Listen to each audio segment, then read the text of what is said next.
Ok. Père éternel, Dieu d'Abraham, d'Isaac et d'Israël. Seigneur Jésus-Christ, ta parole déclare en Jean 6, au verset 54 à 56, que si vous mangez ma chair et si vous buvez mon sang, vous aurez la vie éternelle en vous. Mais si vous ne mangez ma chair et si vous ne buvez mon sang, vous ne pourrez recevoir la vie éternelle. Cet après-midi, éternel, mon Dieu, mon roi, nous sommes chez ta servante Esther de Bordeaux et nous te prions de nous donner à manger ta chair et ton sang. Seigneur, afin que la source d'eau intarissable coule en nous, qu'elle coule jusque dans les paradis célestes. Seigneur, édifie-nous par ta parole, car ta parole est la vérité. Sanctifie-nous par ta parole, car ta parole est la vérité. Seigneur, bénis ce moment. Conduis-nous selon ta dispensation. Donne-nous d'être soumis au Saint-Esprit et que toute chose se fasse selon ta volonté. Au nom de Jésus, nous avons prié. Amen. Amen. Alléluia. Ok. Shalom à vous, bien-aimés, qui nous suivez. Que le nom du Seigneur soit béni. Nous sommes actuellement à Bordeaux.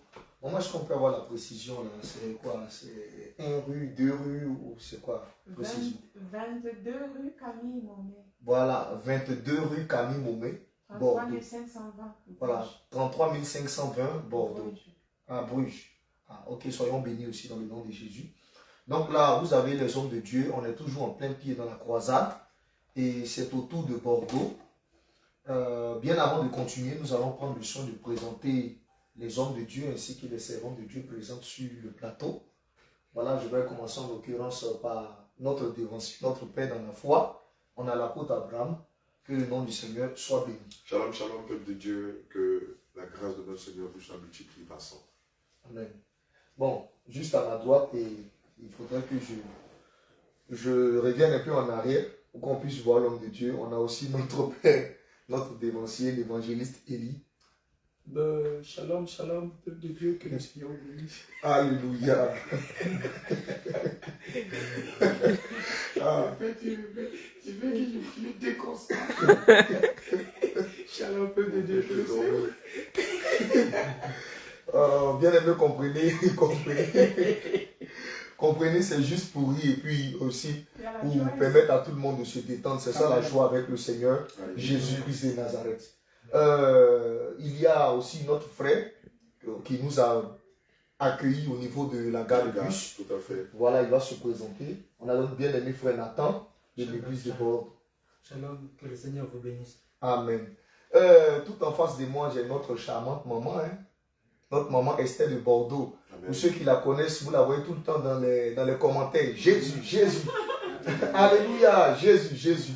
Et aujourd'hui, par la grâce du Seigneur Jésus-Christ, nous sommes chez elle à la maison. Amen. Elle nous a d'ailleurs bien accueillis, nous avons bien mangé. Et vraiment, nous sommes maintenant en phase de recevoir la parole. Je vais la laisser se présenter, maman.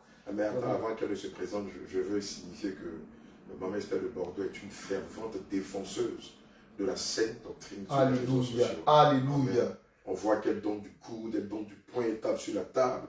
Franchement, on n'a pas intérêt à la piquer. Amen. Shalom, shalom, peuple de Dieu. Que le Seigneur vous bénisse abondamment. Amen. J'ai le plaisir et j'ai toutes les bénédictions aujourd'hui de recevoir chez moi 22 rue Camille Momé, dans la banlieue de Bruges, les hommes de Dieu ainsi que la servante de Dieu Esther. Amen. S'il y a une femme ici qui est bénie, c'est moi. Alléluia. Et je bénis le Seigneur pour la vie de tout être humain. Et j'en profite pour dire à toute personne qui va tomber sur cette vidéo que les temps sont finis. Les temps sont vraiment finis. Tout ce que le monde nous pousse à faire ou nous pousse à dire, nous pousse à imiter les autres, c'est pour nous égarer. C'est pour nous rendre rebelles à notre Seigneur. Et je tiens aussi à dire à la femme d'aujourd'hui qui se croit émancipée, tu es juste piégée. Passe ton temps à préparer ton éternité. Parce que la vie que le Seigneur nous a donnée, ce n'est pas pour la vivre comme on veut. C'est pour la vivre selon sa volonté. Que le Seigneur vous bénisse. Amen. Alléluia. Nous avons derrière la caméra la servante de Dieu Esther d'Angleterre. Bon, même si on ne peut pas voir son visage, elle va quand même au moins saluer. Elle peut retourner la caméra. Voilà, elle peut retourner la caméra, tu peux retourner la caméra et saluer. Shalom, shalom. Peuple de Dieu, que le Seigneur vous bénisse. Alléluia. Bon, nous, on nous connaît presque tout le temps. D'accord. On nous connaît presque tout le temps, c'est le docteur Abraham. Voilà. C'est le docteur Abraham au niveau de l'église de Paris. Donc soyons tous bénis au nom de Jésus. Nous sommes honorés de pouvoir partager la parole. Et on va aussi vous présenter une personne. Voilà. Certes, on ne la voit pas physiquement. L'apôtre Pierre, si je ne me trompe pas, pouvait dire, si vous l'avez connu dans la chair, maintenant vous le connaissez quant à l'esprit. Et cet homme-là, c'est l'homme de Galilée. C'est notre maître, c'est notre Seigneur, c'est notre Dieu, c'est notre Sauveur, c'est notre étendard. Il est tout. Voilà, il est toute notre vie parce que l'Écriture déclare dans Deutéronome 6:5, tu aimeras l'Éternel ton Dieu de tout ton cœur. Donc il est notre cœur, il est notre force, il est notre âme, il est notre salut, il est notre bienfaiteur, il est notre bon samaritain, il est notre ami. Voilà pourquoi je veux qu'on acclame pour le Seigneur Jésus. Alléluia. Alléluia.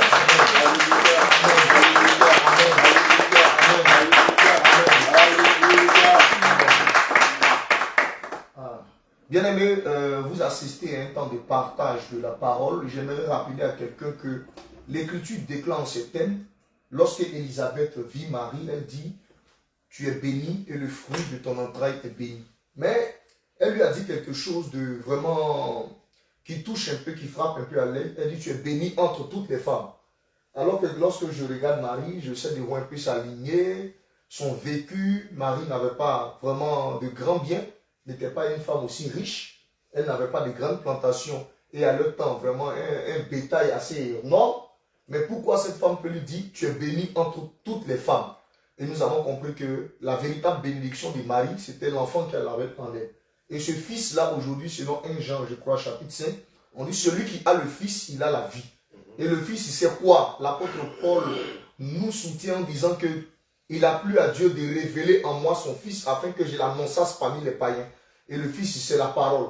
Et en ce jour, nous avons la parole, pas par prétention, mais le Seigneur nous a fait don et nous a fait grâce. Et nous avons aujourd'hui la parole, nous avons la vie. Voilà pourquoi, bien aimé, si tu veux recevoir ce soir la vie, écoute la parole qui sortira de la bouche de ses serviteurs. Nous voulons vraiment partager sur un thème avec beaucoup de circuits et de sorties.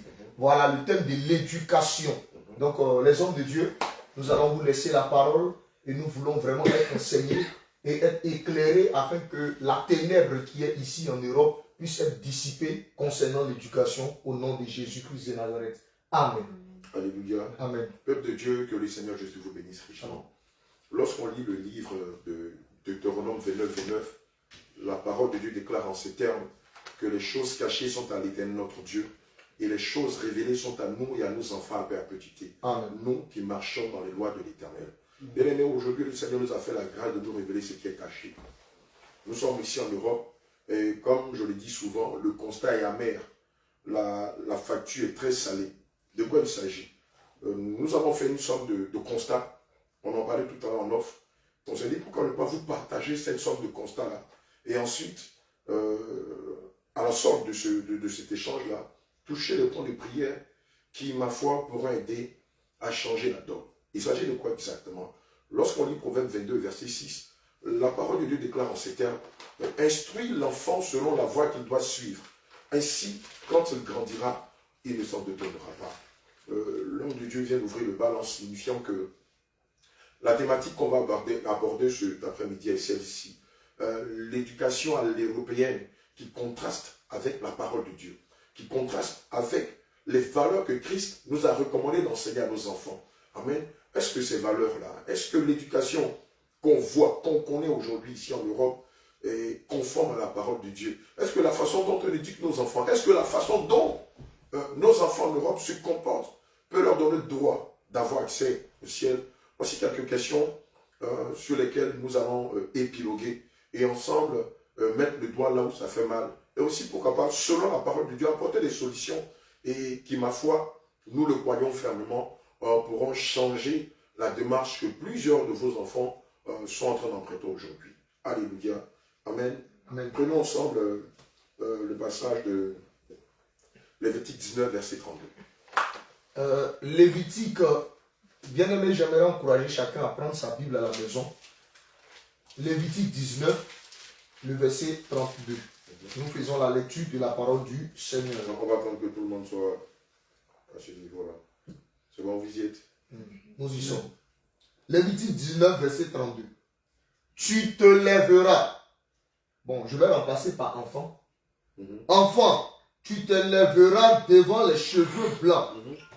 Enfant, tu honoreras la personne du vieillard. Amen. Tu craindras ton Dieu, je suis l'Éternel. Alléluia. Amen. Voilà ce que le livre de Lévitique 19, verset 32 déclare. Le Lévitique 19, verset 32 nous rappelle que vis-à-vis de la personne âgée, voici l'attitude qu'on doit avoir. Se lever devant l'homme aux cheveux blancs. Amen. Est-ce que cela est un acte physique? Est-ce que cela est un acte spirituel? Je veux rappeler que derrière l'acte ou derrière la parole de Dieu, il y a l'accompagnement physique de ce que le Seigneur recommande. Amen. Malheureusement ici, quel est le constat? Je disais tout à l'heure, je parlais tout à l'heure de constat amer. Pour toutes les fois nous avons emprunté le bus, on était choqués. Choqués de voir des gamins de 10 ans, de 12 ans, de 15 ans, être assis dans les airs, dans le bus, pendant que des personnes du deuxième ou du troisième âge sont là arrêtées devant eux. Et ces enfants-là sont insensibles à la condition de ces personnes-là. On a eu des temps de situations où souvent même, vous voyez des personnes âgées qui sortent des magasins en ayant fait des courses et qui ont plein de bagages. Et personne, là, l'aimabilité, la bienséance leur dit, est-ce que je peux vous aider à porter vos bagages, à la limite même jusqu'à votre voiture? Cette fois-là, pour nous qui sommes chrétiens, qui venons de l'Afrique, je vous assure que ça nous choque. Parce que ce n'est pas conforme à ce que Christ nous a enseigné, et ce n'est pas non plus conforme à ce que nos pères, qui n'étaient même pas dans la sainte doctrine, nous ont donné comme éducation. Amen. Amen. Homme de Dieu, qu'est-ce qu'on peut dire de cette façon de faire les choses? Non, vraiment, cette façon de faire les choses ne cadre même pas avec l'écriture. Parce que je vais lire une portion de l'écriture et puis on va voir quelque chose. Job chapitre 32, verset 6 à 21. Job chapitre 32, verset... Mais avant ça, je vais lire Genèse 43, 33. Voilà ce que je cherchais d'abord en premier lieu. Genèse 43, 33. Et nous allons voir quelque chose d'assez simple. Vraiment, il est écrit ici. Joseph. Non, je suis en verset 33. Les frères de Joseph. Écoutons très bien ce que l'Écriture dit. Parce que beaucoup nous diraient que vous venez avec un évangile africain. Nous ne prêchons pas un évangile africain. Nous prêchons un évangile qui est éternel. Qui est universel. Les frères de Joseph s'assirent en sa présence. Le premier-né, selon son droit d'aînesse, et le plus jeune, selon son âge. C'est-à-dire que l'Écriture dit le salut vient des Juifs.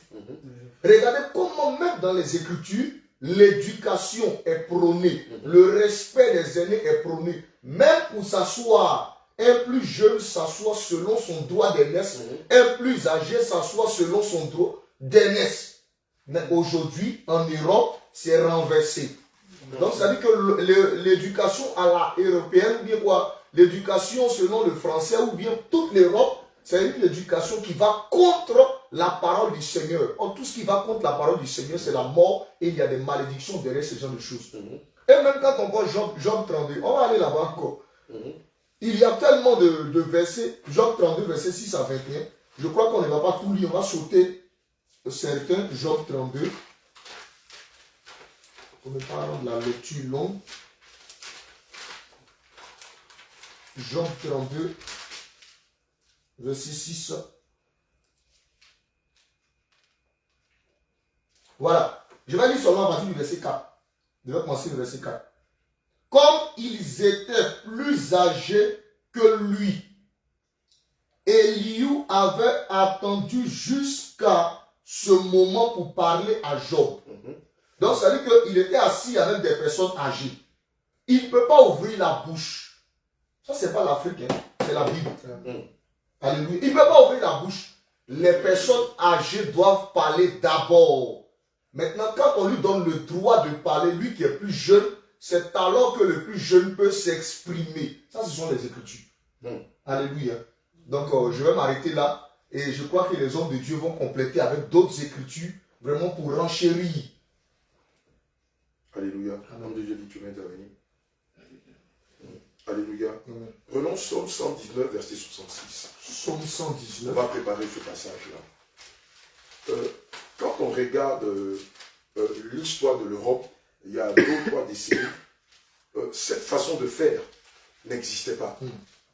Je dis bien, il y a 2 ou 3 décennies, c'est-à-dire il y a 20 à 30 ans de cela, ce qu'on voit aujourd'hui, cette façon dont la jeunesse se conduit, cette forme de dissidence ou de rébellion n'existait pas auparavant. Alléluia. Amen. Mais aujourd'hui, face au modernisme, face aux médias, Réseaux sociaux. pardon, Réseaux sociaux. merci, excusez-moi, merci. Face aux réseaux sociaux, on a un nouveau genre. Hier dans le bus, lorsqu'on quittait, je crois que c'est plus donc On quittait on rentrait à la maison, bon, chez nous, là, à la maison, pour aller vers le centre-ville. il y a une personne âgée qui m'a dit, parce qu'on parlait, on parlait de la vieille école. de la vieille école, et il m'a dit, le monsieur d'un certain âge, je crois qu'il doit avoir sûrement 65 ans, il m'a dit, lui, il est de la vieille école, et qu'il regrette aujourd'hui cette vieille école-là, parce que les jeunes de maintenant, et moi pour rigoler, je l'ai dit pour digresser, oui, on les appelle la génération wesh wesh. Et puis on a commencé à dire, ah bon, wesh wesh. Il a dit, oui, c'est comme ça qu'on les surnomme. Parce que malheureusement, dans la société dans laquelle nous sommes, on a tendance à dire que la société, elle est évolutive.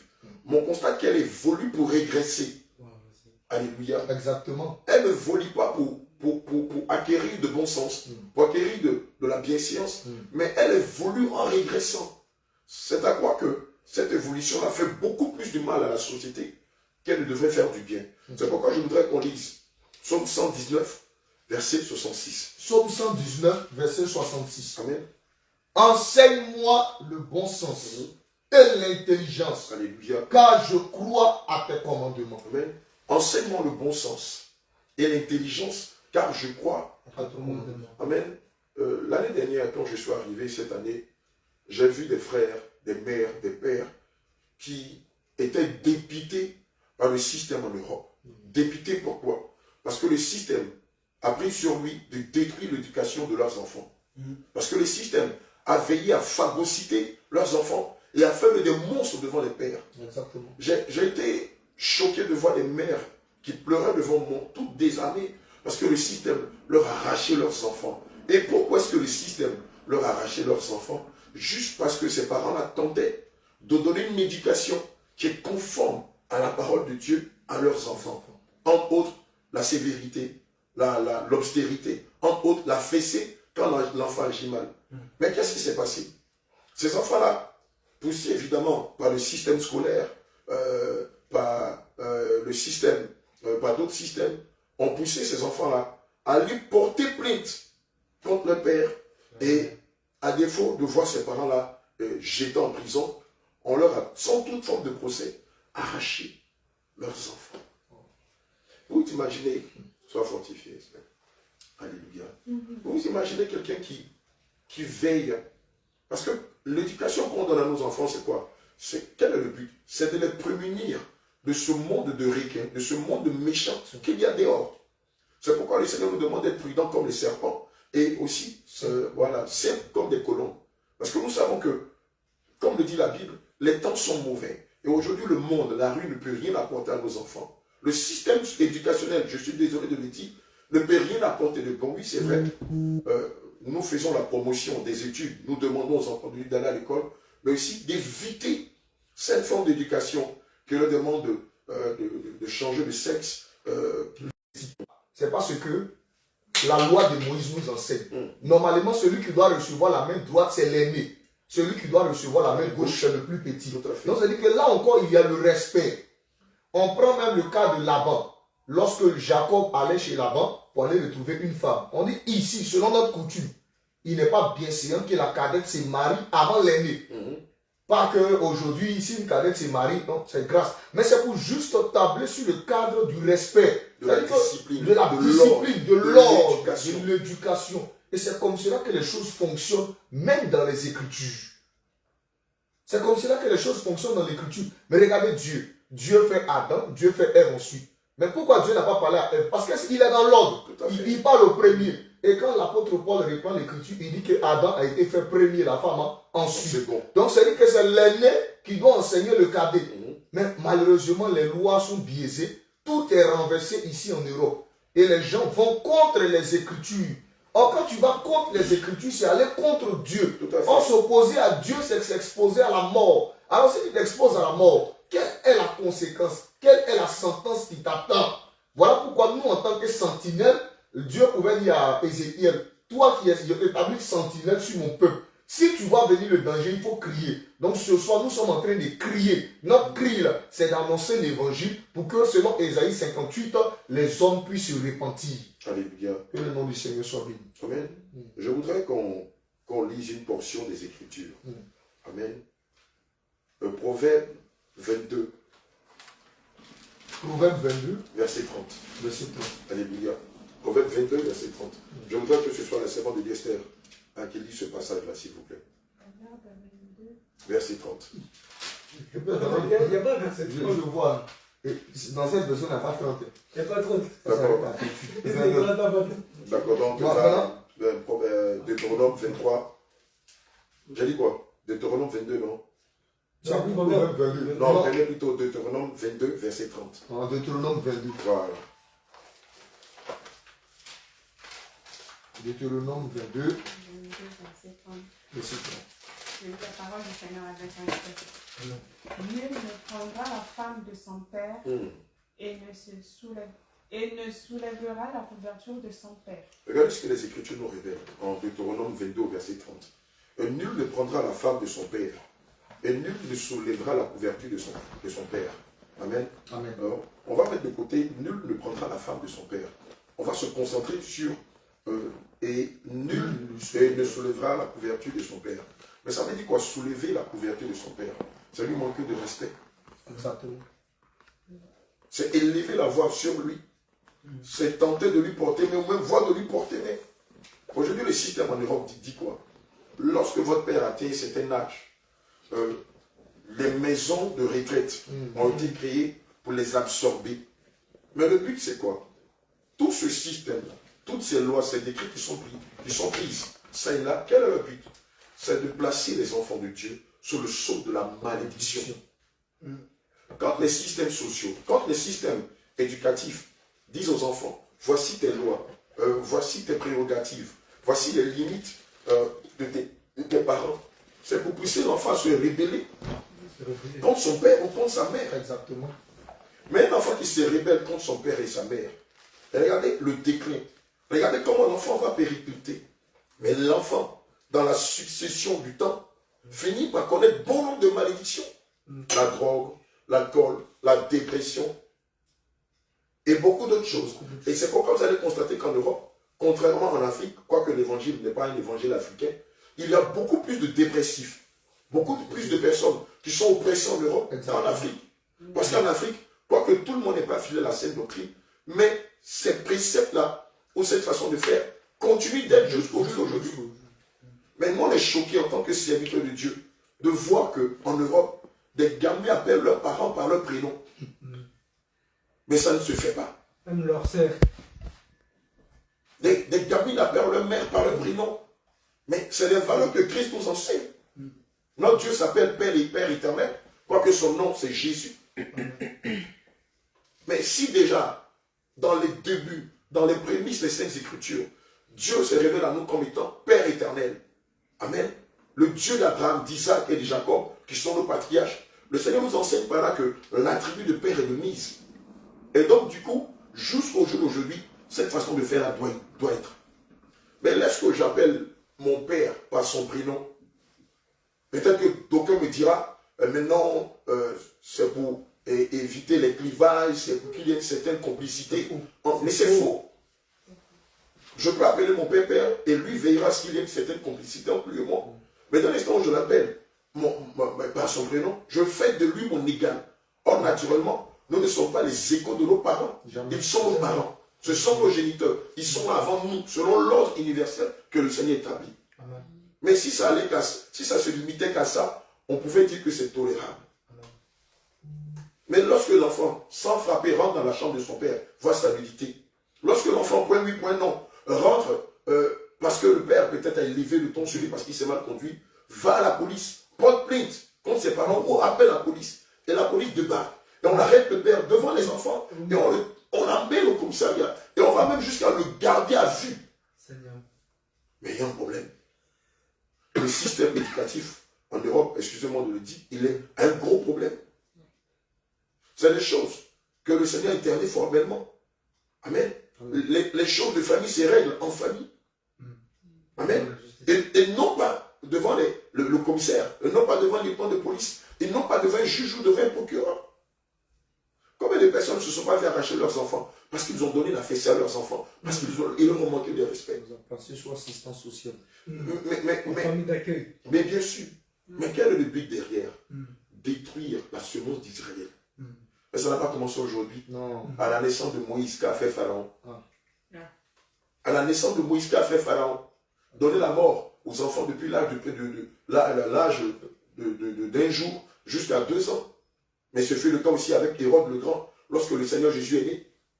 Les mêmes décrets vont être pris lorsqu'il a appris de la bouche des rois mages que le roi d'Israël était né. Il leur a dit, allez voir. Et si vous constatez que c'est vrai, lorsque vous reviendrez, passez me voir pour me le confirmer, afin que moi aussi, j'aille l'adorer. Mais en fait, nous savons que c'était une ruse pour pouvoir donner la mort au Seigneur Jésus. Mais qu'est-ce qu'il va faire? Lui aussi, comme le Pharaon, va prendre des décrets pour donner la mort aux enfants de 0 à 2 ans. Bon, je dis, puisque le système mondial ne peut pas donner la mort aux chrétiens, aux enfants, aux nouveau-nés de 0 à 2 ans, qu'est-ce qu'ils vont faire? Ils vont voter des lois, prendre des décrets, prendre des décisions. Ils vont détruire la semence, détruire la façon dont l'éducation doit être donnée selon le modèle que Christ nous a enseigné. Et ça commence déjà à quoi, la maternelle? Je crois que c'était l'homme de Dieu qui parlait, non, je crois que c'était toi qui parlais d'émancipation de la femme pendant la prière. Mais aujourd'hui, l'émancipation de la femme dit quoi? Que la femme doit travailler, doit avoir les mêmes postes que l'homme. La femme doit abandonner ses enfants et pendant pratiquement 12 heures, aller travailler en entreprise et revenir le soir toute fatiguée. Et donc du coup, mais un enfant qui n'est pas encadré, qui n'est pas éduqué par sa mère, le père on considère qu'il est tout le temps au travail, qui n'a pas une éducation basée sur le fondement de la parole de Dieu, qui passe son temps devant les réseaux sociaux, devant la télévision, mais quand il devient pubère, déjà même depuis l'adolescence, jusqu'à la puberté, jusqu'à la maturité, un enfant qui a été nourri aux réseaux sociaux, à la télévision, regardez un peu quand il devise, quand il cogite, regardez un peu son attitude dans la société.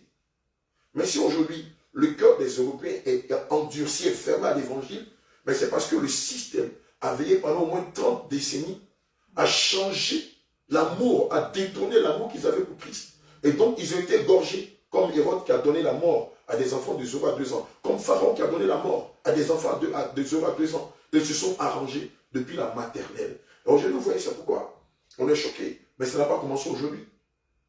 Tous ces trucs qu'on voit aujourd'hui dans nos écoles, où on enseigne nos enfants à se masturber. On dit à un enfant, s'il a envie de changer de sexe, il n'a pas besoin du consentement de son parent. Alors que quand on parle de consentement, on parle de quelqu'un qui a une conscience. Mais un enfant de 5 ans qui va à la maternelle, ou qui est peut-être au CP1, un enfant de 6 ans, un enfant de 7 ans, quelle est la conscience qu'il a jusqu'à décider de lui-même, sans l'autorisation de ses parents, de changer de sexe? Qu'est-ce que le système est en train de faire? C'est la même chose que ce qu'on a vu avec Pharaon, c'est la même chose avec ce qu'on a vu avec Hérode. Alléluia. Mais le Père, c'est la même chose. Hein. Vous allez voir que Dieu, il avait son fils parce qu'il est père. Et l'homme de Dieu a parlé de cela, il est père. Il prend son fils, il met son fils dans un jardin, il lui donne ordre. Vous allez voir qu'il y a un esprit qui va quitter quelque part pour dire rébelle-toi contre ton père. Et c'est le diable. Bien sûr. Le diable vient révéler le fils Adam contre son père Dieu. Et vous allez voir que c'est la même chose qui continue jusqu'à présent. C'est le diable qui inspire ces gens de personnes-là à voter ces gens de loi. Et moi, j'ai peur même que ceux-là soient des humains. Je me demande, ce n'est pas des démons C'est des démons qui de occupent chair. ces genres de postes-là et qui votent ce genre de loi-là pour pousser les enfants à se rebeller contre leurs parents. Pour pousser les enfants à aller contre leurs parents. Parce qu'ils savent que derrière ces genres de choses-là, il y a des malédictions. On dit aux filles, aux enfants, obéissez à vos parents. C'est là pour vous, là. C'est une bénédiction là. C'est là que vous aurez la longévité. Bien sûr. Vous aurez la longévité, la réussite, la prospérité. Dans tous les domaines. Et aujourd'hui, parce que les enfants ne respectent pas leurs parents, alors c'est le contraire qui agit dans la vie de ces enfants-là. Déjà à un jeune âge, un enfant qui fait entrer son copain ou sa copine Dans la maison de son père. Ah là, ça c'est faux, c'est une grande abomination. Seigneur, pardon. Il fait entrer son copain et sa copine dans la maison de son père. Et la présente. Et il lui impose. Le père présenté même, c'est bon. Il lui impose. Lui là, c'est mon petit ami, s'il vient, donne-lui à manger. Donc il impose ça à son père. Et son père est obligé d'obéir. Mais c'est la malédiction. C'est clair. C'est la malédiction. Voilà pourquoi aujourd'hui beaucoup... C'est ça qui dit que tu ne te prostitueras pas dans la maison de ton père. Voilà pourquoi aujourd'hui beaucoup là, c'est la dépression. Ce sont les oppressions, beaucoup de choses. Parce que le rôle du diable n'a pas changé. L'homme était vêtu. Ça, c'est ça la pudeur. C'est ça le bon sens. C'est la moralité. Mais le diable vient pour déshabiller l'homme. Pour rendre les hommes immoraux. Donc, perte de moralité et ça continue. Vous allez voir que toutes ces lois-là, c'est pour déshabiller la moralité. C'est pour mettre à nu la moralité et appeler ce qui est mal bien, appeler ce qui est bien mal. Appeler ce qui est bien mal. C'est choquant. Voir son père, et je donne un nom comme ça, Grégoire, bonne arrivée. Et appeler son père ou appeler sa mère Grégoire et lui dire par exemple bonne arrivée. Mais là, c'est un peu de trop. C'est un peu de trop. Et c'est comme cela que le diable est en train de détruire la couche hautaine d'éducation ici en Europe. Et je vais lire une écriture vraiment qui m'a tellement plu lorsque je l'ai rencontré. L'écriture dit, il y a une race qui maudit son père. Proverbe. Voilà, Proverbe chapitre 30, verset 11. On dit, il est une race qui maudit son père et qui ne bénit point sa mère. C'est cette race-là. Le diable est en train de créer une race aujourd'hui qui sont en train de maudire leur père. Ils n'ont aucun respect pour leur père. Aucun de respect pour leur père. D'autres même qui se battent avec leurs parents. D'autres, son père lui parle et puis il claque la porte. Et puis il dit, tu n'entres pas dans ma chambre. Tu n'as pas droit à entrer dans ma chambre. Allez dehors, dehors. Et son père dit, non, je peux rentrer. Ou non, tu es fâché. Non. Elle chasse son père de la maison, il chasse son père. Dehors, je ne vais pas te recevoir. Tu m'agaces. Et là, vraiment. Il y avait même une émission, à l'époque, il y avait une émission, vous ne connaissez pas, tellement les parents en avaient marre, ils appelaient des... C'était un grand frère, ils appelaient comme on ça. a connu l'émission, on a connu l'émission sur Nous, on la a vécu ça, j'ai dit, mais attends, ça veut dire que, déjà, en tant que jeune, ce qui détruit le plus, et moi ce que j'ai vécu, c'est ça. Le téléphone. Ça là, un jeune, même on disait à l'école, tout ça là, ça détruit beaucoup de jeunes. Bien sûr. Beaucoup de jeunes. Aujourd'hui, la plupart des jeunes, si tu enlèves ça, la fille, le gars peut se suicider même. Ah oui, on connaît des gens. Des amis, on a enlevé le téléphone 2 jours après, j'étais décédé. Romains 12, verset 2 déclare. Ah oui. Romains 12, verset 2, je cours rapidement pour aller là-bas. Romains 12, verset 2. Ne vous conformez pas au siècle présent, mais soyez transformés par le renouvellement de l'intelligence, afin que vous discerniez quelle est la volonté de Dieu, ce qui est bon, agréable et parfait. Alléluia. Malheureusement, comme tu viens de le dire, la matérialisation, le matérialisme est devenu aujourd'hui un piège pour beaucoup d'Européens, pour beaucoup de jeunes Européens. L'année dernière, quand je suis arrivé, j'ai été choqué de savoir que ce soit dans le train, que ce soit dans les rues, que ce soit dans le bus, mais tout le monde a une Bible. Tout le monde lit la Bible. J'ai été choqué. Mais la Bible que les Européens lisent, ce n'est pas la parole de Dieu, c'est leur téléphone. Ils sont tous les jours, everyday, 24 sur 24, portés sur leur téléphone. C'est à croire même que les livres n'ont jamais existé.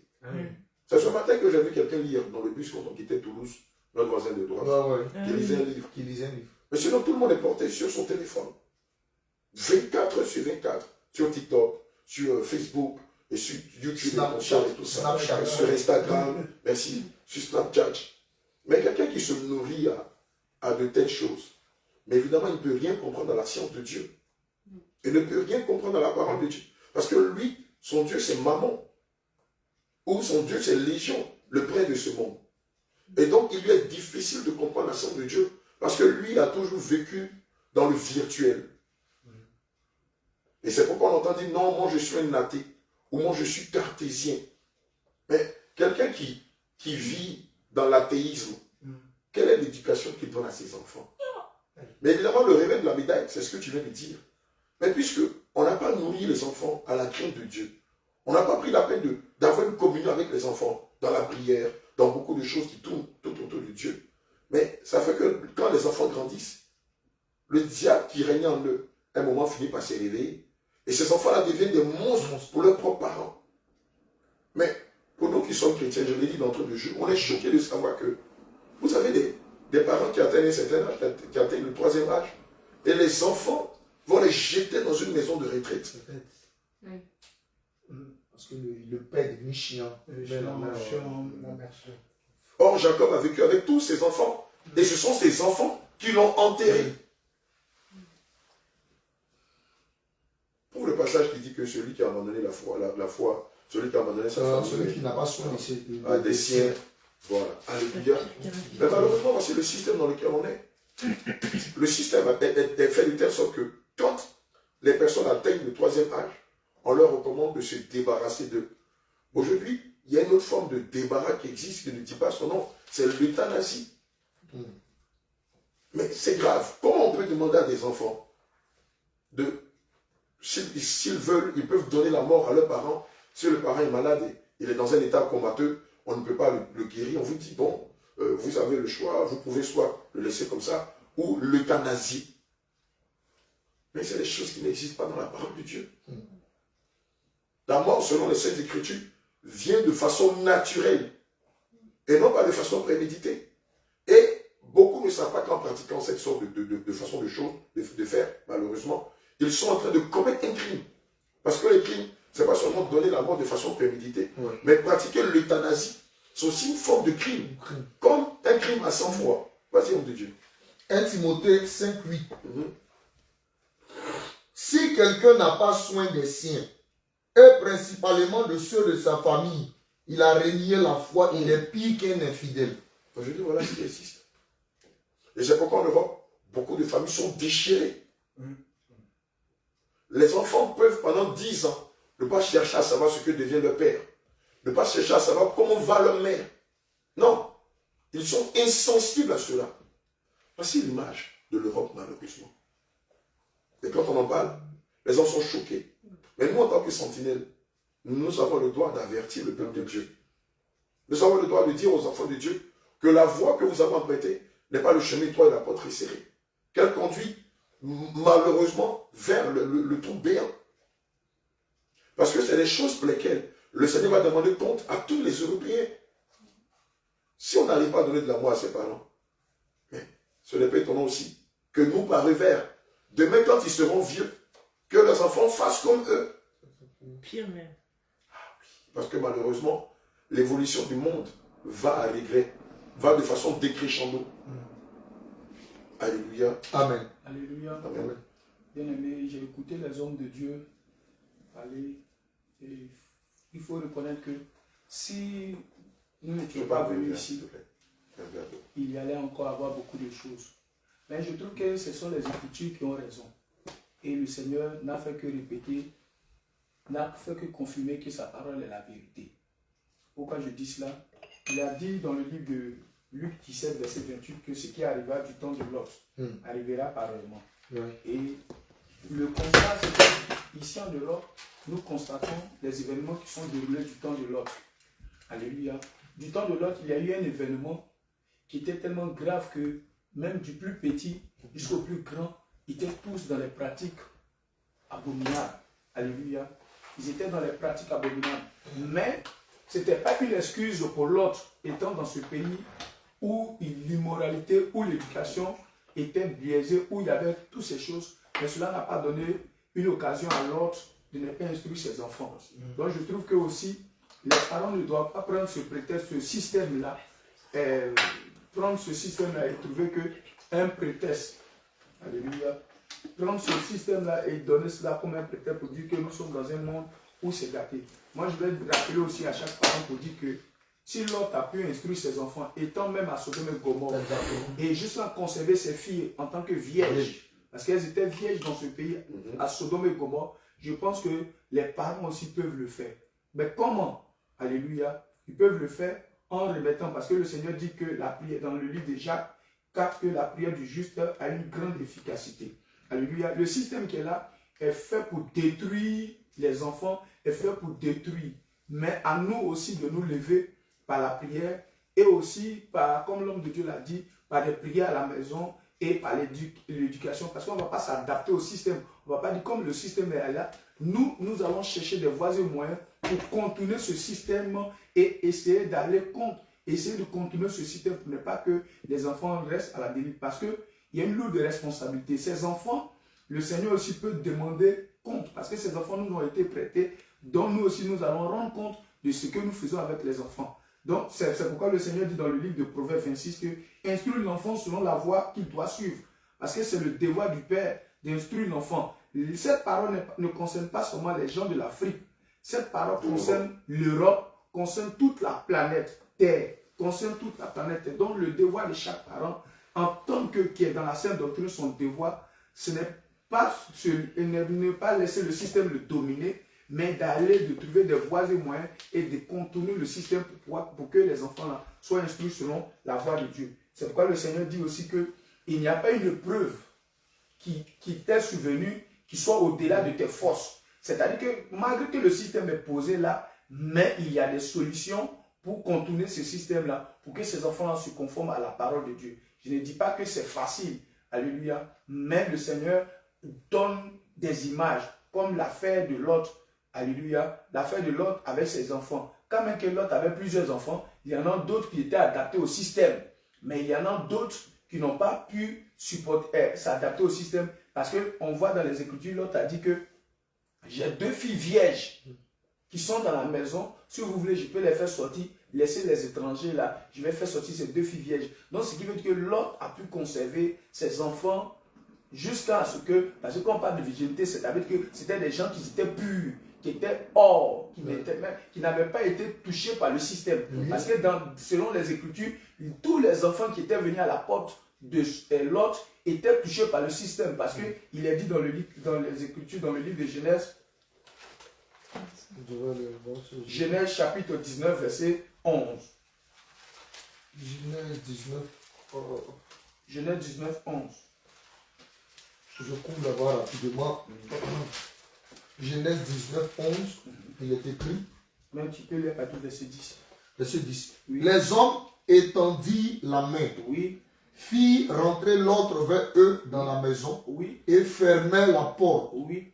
Et il frappait d'aveuglement des gens qui étaient à l'entrée de la maison, le plus petit, du plus petit jusqu'au plus grand, au plus grand. de sorte qu'ils se donnaient la peine inutile pour trouver la porte. Donc ce qui veut dire que la jeunesse de Sodome et Gomorrhe était influencée par le système qui était en place à Sodome et Gomorrhe. Et c'est ce que nous voyons. Du plus petit jusqu'au plus grand était influencé, mais plus haut dans le discours de l'autre, nous voyons qu'il avait conservé ses enfants. Donc aussi, c'est pour dire aussi que quand même que nous sommes dans la sainte doctrine et que les enfants sont dedans, ici, actuellement, il faut trouver des voies et moyens pour contourner le système, pour que les parents puissent aussi instruire ces enfants-là conformément selon la parole de Dieu. Je pense que, comme l'homme de Dieu l'a dit, pendant les séminaires de vacances ou pendant les grandes vacances, pendant les croisades, pendant les grandes vacances, demandez aux enfants de partir venir participer voilà. à ce genre de programme-là. Et c'est ce qui va les permettre d'être brisé, de mieux comprendre la dynamique du Saint-Esprit, oui, et d'apprendre aussi d'apprécier la vie à leur juste valeur. Voilà, parce que quelqu'un, moi je considère, excuse-moi de Dieu, mais je considère que tant qu'on n'a pas vécu une autre réalité que celle dans laquelle on est ici en Europe, on ne peut pas apprécier la vie à sa juste valeur. On vit un peu comme une forme de nombrilisme, c'est-à-dire on pense qu'on est le centre de la terre. Mais quelqu'un qui se retrouve dans un petit village ripeste, où on mange un repas par jour, où l'eau qu'on boit, c'est par exemple l'eau de pompe ou l'eau du marigot, où il faut aller casser le fagot, comme on le vit souvent, où les réalités sont diamétralement opposées d'ici, où on n'a pas Internet à profusion, où on n'a pas cette forme de luxe illusoire dans laquelle on est. Quand on sort de ce genre de réalité, qu'on revient, je pense que le langage ou la façon dont on apprécie la chose devient différente. Exactement. On a eu des exemples, un bien-aimé dont les parents avaient fait venir du Canada, quand il est retourné au Canada, sa conduite avait changé. Amen. On a plusieurs de nos bien-aimés qui ont fait venir leurs enfants. Mais quand ils sont revenus dans leur pays, on a vu que la conduite avait changé. Amen. Voilà. Et donc voici sûrement quelques palliatifs, voilà, qui peuvent amener les enfants à reconsidérer leur foi. Puisqu'ils sont ici. Quelqu'un qui a vécu toute sa vie ici, qui est né ici, n'a pas la même perception que celui qui vit sa foi en Afrique. Amen. Amen. Et quand il arrive ce clash-là, quand il sort de là-bas, l'enfant vraiment est transformé. Amen. On peut dire que ce sont quelques palliatifs, voilà, qu'on peut apporter ou changer la conduite de nos enfants. Et c'est ce qui est très important. Et ce système-là, comme le docteur Abraham l'avait dit, avant même qu'on le mette, on commence le direct, l'Afrique est en train de... Même on trouve cela de l'autre côté là-bas, où chaque vacances, on envoyait les enfants au village pour qu'ils apprennent à aller au champ, ils apprennent à faire ce genre de choses-là. Mais petit à petit, ces choses-là sont en train de s'éteindre. Mais à nous de ramener ces choses-là pour ne pas être étouffés par le système. Parce que je pense qu'en Europe, le système est étouffé par ces programmes-là. Mais les parents qui vivent en Europe peuvent trouver des solutions et envoyer ces enfants-là soit à Bassam, soit en Côte d'Ivoire ou dans les pays où la sainte doctrine est prêchée. Et lorsque ces personnes-là seront loin, isolées, parce que quand je prends l'exemple, quand on enlève une braise, alléluia, dans le feu et qu'on la met à l'extérieur, la braise s'éteint. Donc si on les enlève, on les éloigne du système, ce système-là va s'étendre en eux et maintenant et ce qui va embraser, ça sera la foi. Et le Saint-Esprit, quand il vient maintenant, là, leur manière de voir, leur perception change. Et ils ne seront pas influencés par le système. Ils ne seront plus rebelles. Ils seront plus rebelles. Là, ils comprendront que ce n'est pas comme ça. Il faut voir que là où vous êtes, c'est le système qui vous influence et qui vous donne ces choses. Aujourd'hui, ils sont devenus presque, comme il le disait, des zombies, contrôlés par le système, par des androïdes, contrôlés par la machine, par la drogue, par la cigarette, et ils trouvent que c'est normal. La mode. Et la mode, la masturbation qu'ils trouvent normale, et tous ces détails. Mais s'ils ne sont pas éloignés de ces choses, cela sera encore difficile. Homme de Dieu, permets-moi de rebondir sur ce que tu es en train de dire là. Je me rappelle que quand on était petit, dans nos familles, il y avait un des frères qui était voyou. Qu'est-ce que les parents faisaient? On le prenait. Et on l'amenait chez un oncle, qui était l'oncle qui vraiment est sévère et dur et rigide. On prend le petit voyou, le frère, le fils qui est voyou, et on l'amène là-bas pendant 1 an, pendant 2 ans, le temps que l'oncle le recadre. Et pendant que tu parles, c'est cette image-là que je vois. Ça m'a été un appel, pour vous qui êtes ici en Europe, et qui avez constaté que vos enfants, depuis un moment, sont devenus désobéissants, sont devenus rebelles. En autres, il y a la prière, il y a le jeûne, il y a la persévérance dans la prière, mais aussi, comme l'homme de Dieu vient de le signifier, puisque c'est un feu étranger qui les dévore de l'intérieur, vous prenez l'enfant, vous l'amenez soit en Côte d'Ivoire à Bassam, ou vous l'amenez dans un endroit où il y a le réveil, où franchement la foi en Christ est dynamique, amen, est dynamitée, pour que l'enfant reste un peu pendant 6 mois, pendant 1 an, pour que l'enfant soit transformé. C'est vrai qu'il y a beaucoup d'aléas, tels que peut-être que l'enfant il a la nationalité peut-être européenne, bon, française ou canadienne, mais expliquez-lui que c'est pour l'aider. Amen, avant de le faire prier, pour que le Seigneur touche le cœur de l'enfant et que cela se fasse sans problème lié à de la diplomatie. Voilà, un de nos citoyens restés dans tel ou tel pays, il est séquestré et tout ça. Mais je vous assure que c'est l'un des moyens qui peut transformer véritablement vos enfants. Amen. On a des cas, voilà, on a des cas, par exemple, où l'enfant se met à tabasser. Je ne citerai pas le nom, mais la semaine dernière, on a un bien-aimé de l'église de Paris qui m'a appelé pour me dire que son enfant lui portait main, son enfant ne l'écoutait plus, tout ça. En l'espèce, qu'est-ce qu'on peut proposer selon la parole de Dieu à de tels parents, où l'enfant atteint le Rubicon, où maintenant il prend ses parents pour un makiwara, pour une balle de football ou pour du rugby, où à chaque fois, selon ses humeurs, il va venir frapper les parents, menacer les enfants, les parents, pointer du doigt les parents, comme si c'était eux les parents, ou c'était l'enfant le parent, et les parents les enfants. Et cette solution-là est trouvée dans les Écritures, mais vu que la base a été ratée, on ne va pas chercher à culpabiliser les parents, mais essayer de trouver maintenant un palliatif pour trouver une solution pour que ces choses-là soient réglées. Alléluia. Amen. Vu que l'enfant devient maintenant violent, agressif, et la seule manière de pouvoir exercer cela, c'est vrai qu'il y a la prière, mais il faut aussi trouver aussi une solution concernant cela. L'enfant, le lieu, les choses, au stade où il est arrivé, c'est de l'enlever de étranger là.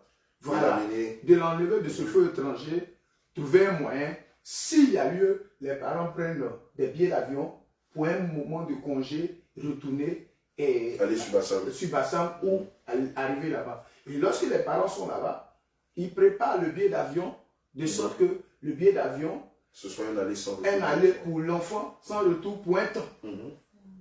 Parce que si l'enfant doit prendre conscience, s'il est toujours dans le système, il ne peut pas.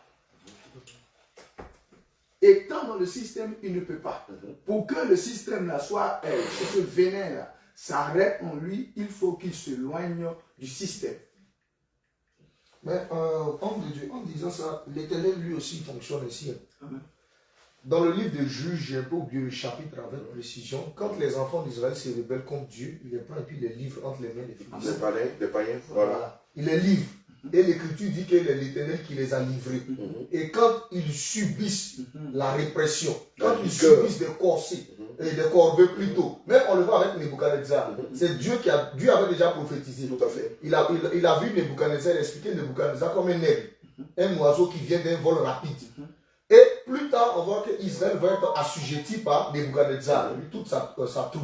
Donc ils ont commencé à maltraiter Israël. C'est là Israël se souvient que, vraiment l'Éternel là, il était bon avec nous. Il était bon avec nous. Amen. Il était bon avec moi. Et c'est là que Israël revient maintenant sur ses pas, commence à marcher dans les pas et dans les voies du Seigneur Jésus-Christ. Donc vraiment c'est aussi, le billet d'avion peut paraître cher, mais bien aimé, j'aimerais te dire que pour toi-même ta propre vie, et pour la vie de ton enfant, pour ta sécurité, pour l'éducation de ton enfant, si tu veux que réellement cet enfant-là soit converti, je t'assure, mets les moyens en place pour que la personne puisse revenir à son bon sens. Sinon, tu vas rester dans la souffrance parce que on n'est pas avec toi.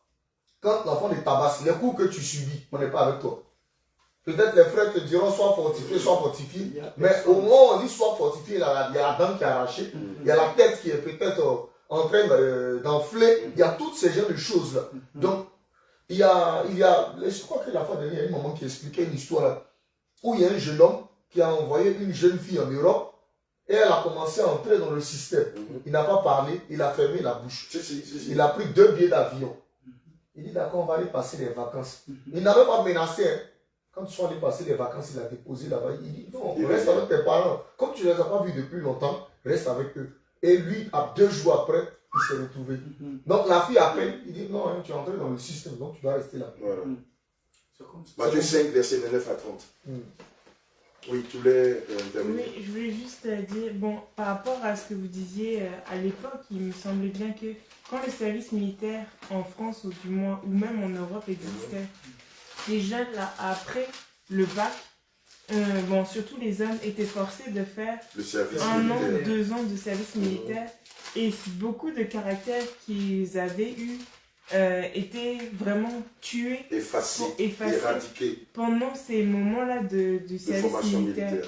Et beaucoup de jeunes, c'est-à-dire que par exemple, si eux étaient vraiment rebelles à la maison durant leurs années d'adolescence, les parents là, décidaient de les envoyer dans des camps militaires, c'est-à-dire plus jeunes. Et ils restaient jusqu'à ce qu'ils aient fini leurs études et ils soient prêts, ils soient aptes, ils aient eu leur diplôme. Parce que aussi, ça fait qu'au niveau de l'école, ils n'arrivaient pas à suivre les cours. Les études. Voilà, les études. Et une fois qu'ils arrivaient à obtenir leur diplôme, là, ils rentraient dans la vie active. Et c'est pareil que après, il me semble que, bon, au niveau de la France, hein, lorsque le service militaire a été annulé, donc ils ont complètement changé ça, et puis ça a été changé en 2 jours de stage pour les droits civiques, et vraiment les choses vraiment au niveau, ça n'a rien à voir avec le service militaire. La fermeté, voilà, la rigueur. Voilà. Et donc, il y avait les écoles privées, où dans ces écoles privées-là, c'est-à-dire c'est des internats, les enfants sont envoyés là-bas, ils vivent toute l'année là-bas, c'est que les vacances, ils retournent chez les parents. Et encore, c'était soit les cas où les enfants étaient soit surdoués, donc ils avaient besoin d'une structure pour...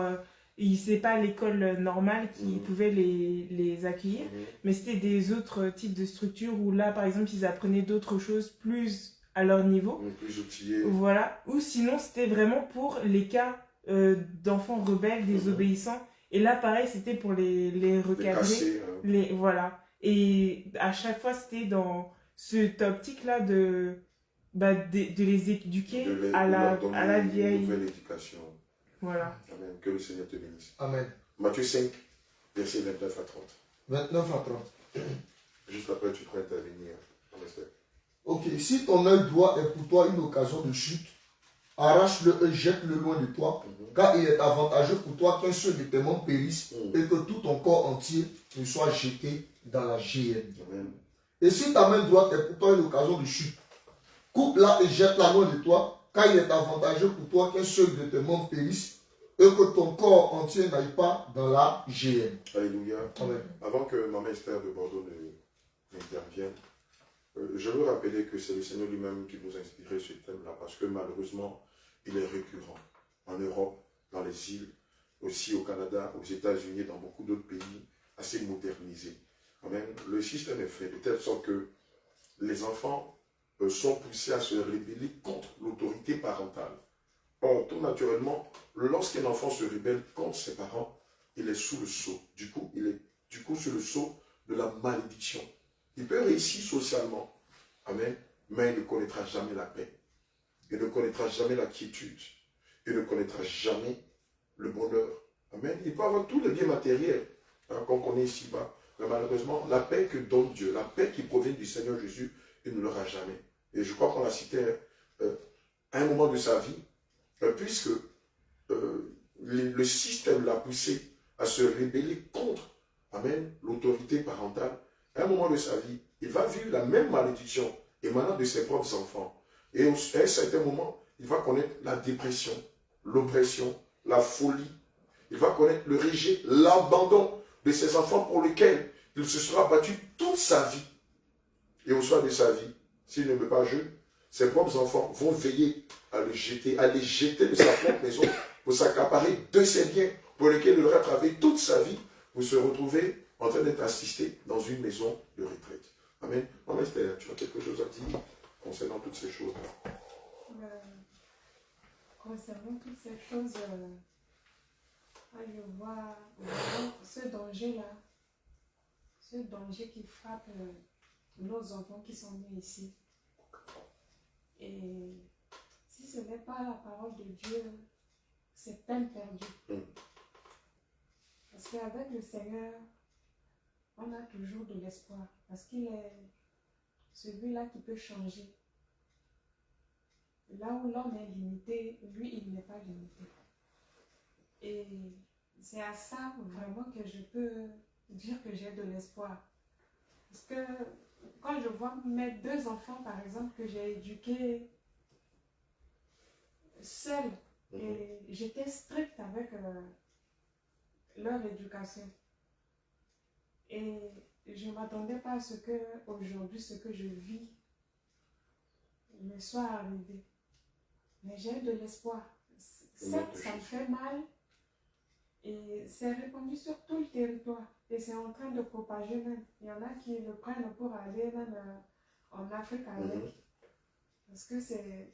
Si on voit par exemple le téléphone, toutes ces tablettes, les ordinateurs et tout, c'est devenu aujourd'hui l'éducation. L'enfant ne peut plus rester avec son parent, par exemple, pour apprendre ou pour cette chaleur-là. C'est, comment dire, c'est la chaleur humaine, en fait, est combattue par rapport à ça. Oui. Et l'enfant se sent très bien isolé avec son appareil en main. Or, on n'a pas connu ça. Nous, par exemple, quand on était enfant, on jouait, on était heureux. Deux fois, il suffit d'avoir une famille nombreuse, on est satisfait. L'enfant va jouer avec son frère ou avec ses frères et sœurs. Après, c'est bon. Et on était bien. On avait cette chaleur. On veut aller vers l'autre et tout. Aujourd'hui, l'enfant va être isolé dans sa chambre avec son petit écran et c'est tout. Et seul le Seigneur va libérer nos enfants. Parce que là ce sont des prisons. Oui. Des prisons où l'enfant se plaît dedans. Après, je peux aussi prendre le cas de certains adultes qui peuvent être dans ces prisons-là aussi, qui se sentent bien, alors que c'est pas... Mon fils, un jour, me disait, parce qu'il a un ordinateur où il a payé lui-même, et il a ses jeux dedans. Il me dit un jour qu'il va jouer jusqu'à ce que même quand il aura des enfants, il va jouer avec ses enfants. C'est comme si c'est son trésor, c'est son... Comment je vais dire ça? C'est son trésor, c'est son trésor, c'est l'héritage qu'il va laisser à ses enfants. Quand il en parle, ça m'attriste. Et deux fois, quand je vois tout ça, avec les enfants qui arrivent, ça ne fait que s'aggraver. Et la chaleur humaine est éteinte comme ça. La chaleur humaine est vraiment combattue. Aussi, je crois que... Alléluia. Amen. Mais le but du malin, comme le dit le Seigneur dans le livre de 1 Jean 5, 19, nous savons que nous sommes de Dieu et que le monde entier est sous la puissance du malin. Le but du malin, c'est d'éteindre cette chaleur humaine. Le but du malin, c'est d'emmener les personnes à être isolées. Le lion, quand il veut frapper, il cherche l'animal qui est plus faible, qui est isolé. Alors, quand tu es isolé, quand tu es seul, tu es vulnérable, tu es à la merci, tu es livré à toi-même et tu es à la merci du malin. Parce que là, en ce moment, son but, qu'est-ce que le diable fait? Il cherche, il rôde comme un lion rugissant et cherchant qui va dévorer. Donc, quand tu es isolé par le téléphone t'isole et le système t'isole, tu es beaucoup plus vulnérable et tu es plus frappé. C'est pourquoi, quand nous voyons que quand on évangélise, les personnes se sentent déjà, ils disent que lorsqu'on ouvre la bouche et quand on parle, ils disent qu'on dégage une énergie, négative. Une énergie qui est trop forte pour eux et qui les dérange. Alléluia. Mais c'est pour dire que ces personnes-là sont déjà dans les mailles du filet de l'ennemi. Dans les mailles du filet. Maintenant, comment il faut les aider à sortir de ce filet-là? Le Seigneur dit dans le livre de Deutéronome 21, verset 18, pour les enfants. Si un homme a un fils indocile et rebelle, n'écoutant ni la voix de son père, ni la voix de sa mère, et ne leur obéissant même pas, après qu'ils l'ont châtié, des sanctions, des trucs. Mais ici, je ne pense pas qu'il y ait encore des... Non, ici, il est formellement interdit de donner de la fessée à ses enfants. Donc maintenant, les palliatifs là, ils sont trouvés. Le père et la mère le prendront et l'amèneront. Je parle ici des parents qui sont convertis. Alléluia. L'emmèneront vers les anciens. Les anciens, ce sont les ministres de Dieu. Alléluia. Quand même qu'il est grand ou quoi même, mais il faut trouver des voies et moyens pour tout faire pour l'envoyer devant les ministres de Dieu. Et les ministres de Dieu, il faut l'isoler au maximum. Alléluia. Donc, je pense que si un parent a un fils qui n'est pas docile, qui est rebelle, sachant que le système ici est déjà est fait pour les pousser à se révéler, voilà, à est être fait pour les désobéissants. pousser à être désobéissants. Il faut trouver des voies et moyens, sachant que je vais envoyer l'enfant dans les... Parce que tout voyage se prépare. Je vais l'envoyer dans 6 mois dans tel truc, parce qu'il faut que je trouve les moyens. Je trouve les moyens. Donc, tu te donnes un délai pendant 6 mois, pendant 1 an, 2 ans, tu te donnes des moyens. Maintenant, si tu t'es donné des moyens maintenant, et tu sais que si tu l'envoies dans tel lieu, il sera bien. Et quand voici quel séjour, combien de temps il va faire là-bas, les anciens vont le recevoir, ils vont lui donner une éducation. Comme quand les bien-aimés sont venus, c'est pourquoi il a dit que les campagnes d'évangélisation sont bien pour ces personnes. Parce que s'ils n'ont pas connu les difficultés, s'ils n'ont pas connu les choses, ils ne se sont pas levés eux-mêmes pour aller chercher. C'est difficile à celui qui est toujours couché, à qui on donne seulement. À qui on donne seulement. Nous, nos parents ne nous ont pas habitués à ce genre de choses. C'est pourquoi nous, notre manière de voir les choses et la génération qui vient après nous n'ont pas la même manière de voir les choses. Aujourd'hui, on trouve que non, que quand ton enfant il ne bouge pas, il ne fait pas d'activité, tu t'occupes de lui, non, c'est ce qui est bien. Mais alors que nous, nos parents nous apprenaient à pouvoir aussi se prendre en charge. Se prendre en charge. Très tôt. Et se prendre en charge, les machines qu'on a mis sont en train de détruire, comme le bien-aimé a soulevé, téléphone et toutes ces choses. Parce que derrière le téléphone, là, il y a l'intelligence artificielle. En plus de cela, ça t'inculque des choses liées à l'impudicité. Tu vas voir qu'il est dans sa chambre enfermée, mais les jeux vidéo, moi-même, c'est quand un monde ouvert. Tu commences, celui qui a les jeux vidéo. On n'a plus besoin d'aller dehors. Mais c'est-à-dire, tu peux déjà vivre dans une boîte de nuit au travers de ton téléphone. Voilà, à travers de ton téléphone. Tu peux te masturber, faire toutes ces choses. Avec des prostituées à travers de ton téléphone. Voilà, tu peux faire quoi d'autre? Jouer au jeu du hasard, aller sur des sites de drague. Voilà, juste en étant chez toi, même pas ton téléphone. Parce qu'aujourd'hui, le téléphone est devenu un monde ouvert. Voilà. Donc, qu'est-ce qu'il faut faire? S'il est toujours dans la chambre et il est toujours dans cette maison, il te sera difficile de lutter avec lui. Parce que tu ne peux pas prendre l'ordinateur, tu ne peux pas prendre la machine. Si tu prends, il risque de porter plainte et toutes ces choses-là. Donc, il faut l'isoler au maximum. Et c'est le devoir de tout père. Quand tu discernes que l'enfant, même ça arrive en Côte d'Ivoire, quand on voit que l'enfant est un dossier, on envoie l'argent à la mairie. Oui. Là-bas, ici ce n'est pas possible. C'est ça que je dis. Ici, ce n'est pas possible. Mais là-bas, on l'envoie à la gendarmerie. Le gendarme l'envoie quelque part pour lui donner quelques bonnes fessées. Quand l'enfant revient à la maison, il est droit. Mais ici, ce n'est pas comme elle le disait que c'est un service. Même sur notre pays, ça ne se fait plus. C'était, comme on appelle, un service militaire. Maintenant, là, il faut trouver des solutions pour que cet enfant-là soit isolé et va se conformer à la parole de Dieu. Et aussi, man of God, dans cette même lancée-là, j'ai apprécié le caractère d'un papa qui, vraiment, malgré qu'il soit ici en Europe, et qu'il ne soit pas dans la saine doctrine, mais il a gardé certaines valeurs. C'est-à-dire qu'il contrôle même le téléphone de ses enfants. Il a installé des systèmes dans le téléphone, de sorte que quand l'enfant revient de l'école, ce que tu peux faire là, puisque d'autres, quand ils reviennent ici, ils sont habitués au téléphone, aux ordinateurs, donc on leur donne des exercices à partir de l'ordinateur, ils doivent se connecter pour pouvoir voir qu'est-ce qu'il y a de devoirs à faire. À partir de 20h30, les téléphones s'éteignent. Voilà. Donc, tu ne peux pas utiliser. Tu ne peux rien faire. Donc, tu vas pourquoi? Tu vas sortir de ta chambre parce qu'il n'y a rien.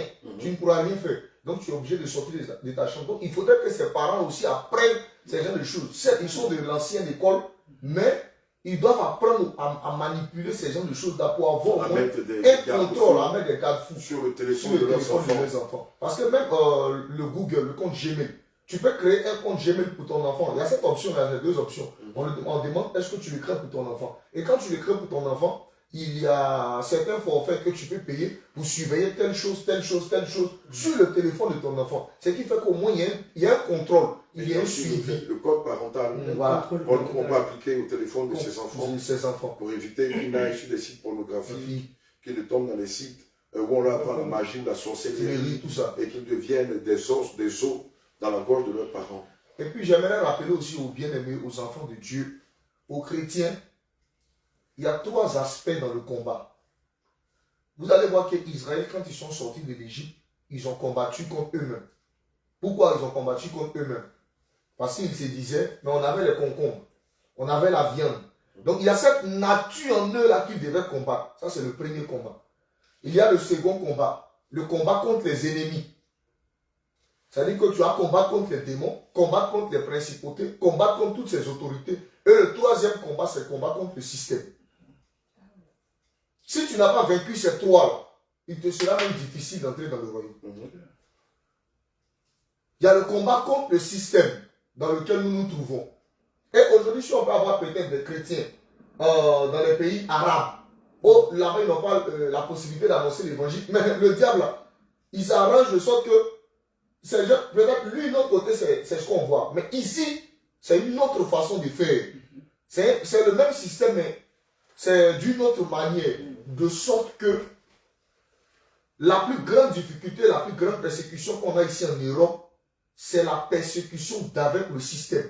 Tu entres dans le train, dans le TGV. La première remarque que tu fais, il s'assoit, il met une écharpe sur le cou, jambe ainsi, le téléphone là, et la tête a baissé. Finalement, il va avoir un problème là. Donc la tête a baissé. Et c'est tout ce qu'ils savent faire. Ils sont experts de ce genre de choses ici en Europe. Quand tu dis bonjour, on ne te répond même pas. Moi, j'ai vu des agents de... comment on les appelle là? Des agents de contrôle au niveau des trains. Quand tu dis, ouais, SNCF, il dit bonjour, monsieur, dame. Les gens ne répondent même pas. Ils ne répondent même pas bonjour. Je dis, mais qu'est-ce qui se passe? Ici, on est dans quel monde ici? Quelqu'un s'assoit dans le bus, il y a 2 places. Et il prend le malin plaisir de prendre son sac. Il met sur une place. Et il dépose sur l'autre place, il abaisse sa tête. C'est étonnant. La fois dernière dans le bus, un jeune se liguait contre une personne âgée. Donc, ça va. Personne n'est intervenu. Vous avez dit, personne n'est intervenu. C'est incroyable. Je me pose des questions. Qu'est-ce qui se passe? Tu interviens, c'est la police.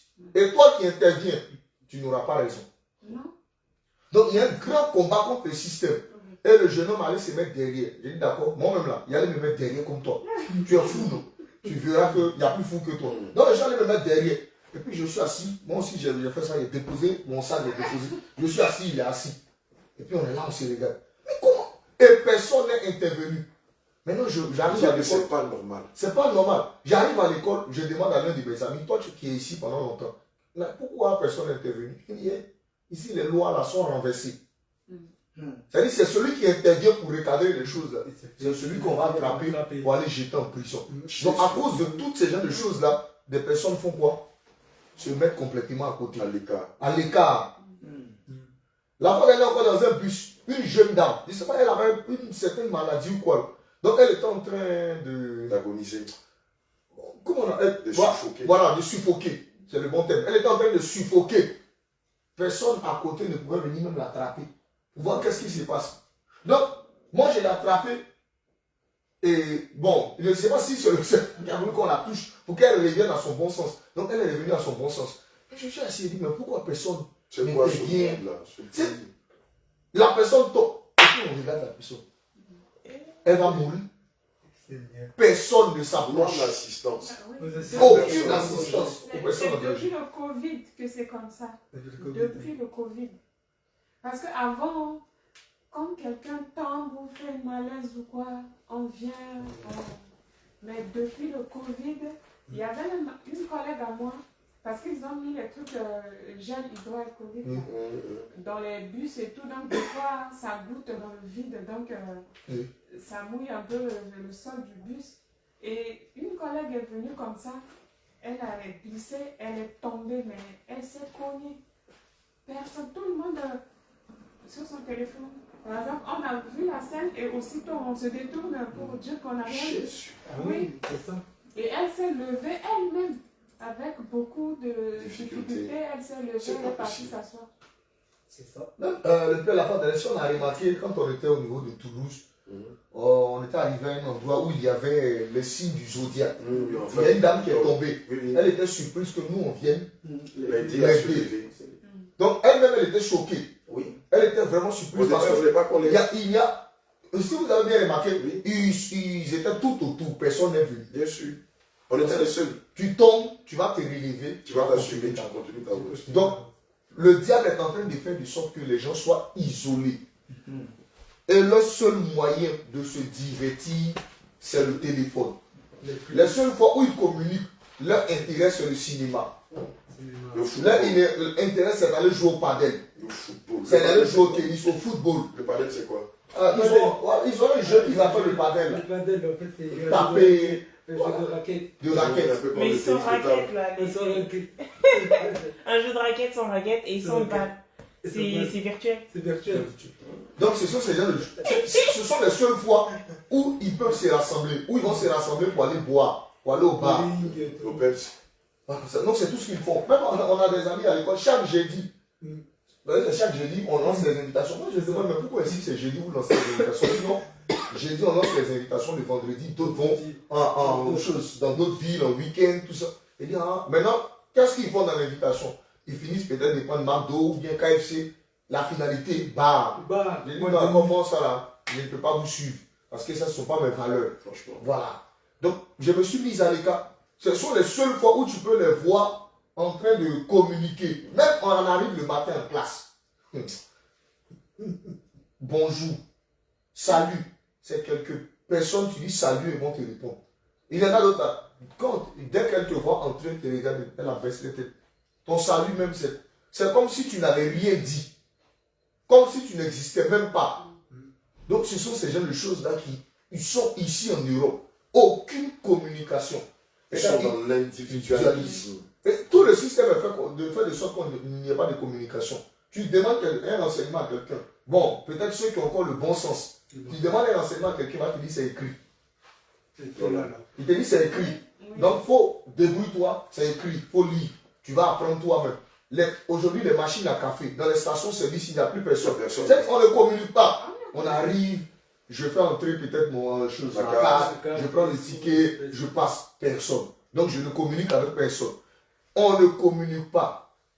Quelqu'un est plus à l'aise quand il est avec son téléphone que quand il est en train de communiquer avec quelqu'un d'autre. Et au fur et à mesure, ça détruit. Ça fait que les gens sont dans le stress. Ils sont angoissés. Et j'ai remarqué quelque chose. Les Européens, les Blancs de nature, ils aiment communiquer. Mais à cause du système, ils sont obligés de se replier. Même dans le bus, il y a un qui a dit, la vieille école. Parce qu'ils veulent communiquer, ils veulent parler. Souvent, ils veulent s'extérioriser, se divertir, parler avec les autres. Mais le système étant compliqué, ils préfèrent se rétracter. Et c'est comme cela. C'est ça le problème ici en Europe. L'individualisme. Ce qui fait que même au niveau de l'église, Paris, il faut envoyer un message. Je vous voyez un message, non? Tu envoies shalom, shalom. Est-ce que tu te réponds, non? Tu ne te réponds pas, hein? D'autres, là même, c'est comme s'ils n'ont pas vu. Tout ce qu'ils peuvent mettre à ses cœurs, ils ne sont pas habitués à saluer. D'autres, même quand ils arrivent au temple, on est obligé de taper un peu sur la table. Shalom. Il dit, shalom quoi? C'est sec. Un shalom sec. Il n'y a même pas d'huile d'olive en bas pour que le shalom même soit accueillant. Shalom. Aucune communication. Les seules fois où on communique, c'est dimanche. On vient, il n'était pas vu. Ça, c'est de l'hypocrisie. Tu pouvais m'appeler, tu pouvais demander mes informations. Pourquoi? Parce qu'on est occupé par le travail, occupé par toutes ces genres de choses. Et par les loisirs, on oublie tout. On oublie tout. Et ce qui fait que vraiment l'évangile ne passe plus. Parce qu'on leur a mis quelque chose à l'esprit. Quand quelqu'un te dit bonjour là, tu ne sais pas c'est qui, peut-être qu'il peut venir te faire le mal. Donc la personne est sur son qui-vive. Donc voilà pourquoi elle ne répond pas au bonjour. Voilà, suspicieux parce que comment il me dit bonjour? Peut-être que quelque chose peut se passer là. Donc il préfère ne même pas te répondre et continuer. Mais quand on était dans le RER là, vous êtes arrivé et Dr. Elie, tu disais bonjour.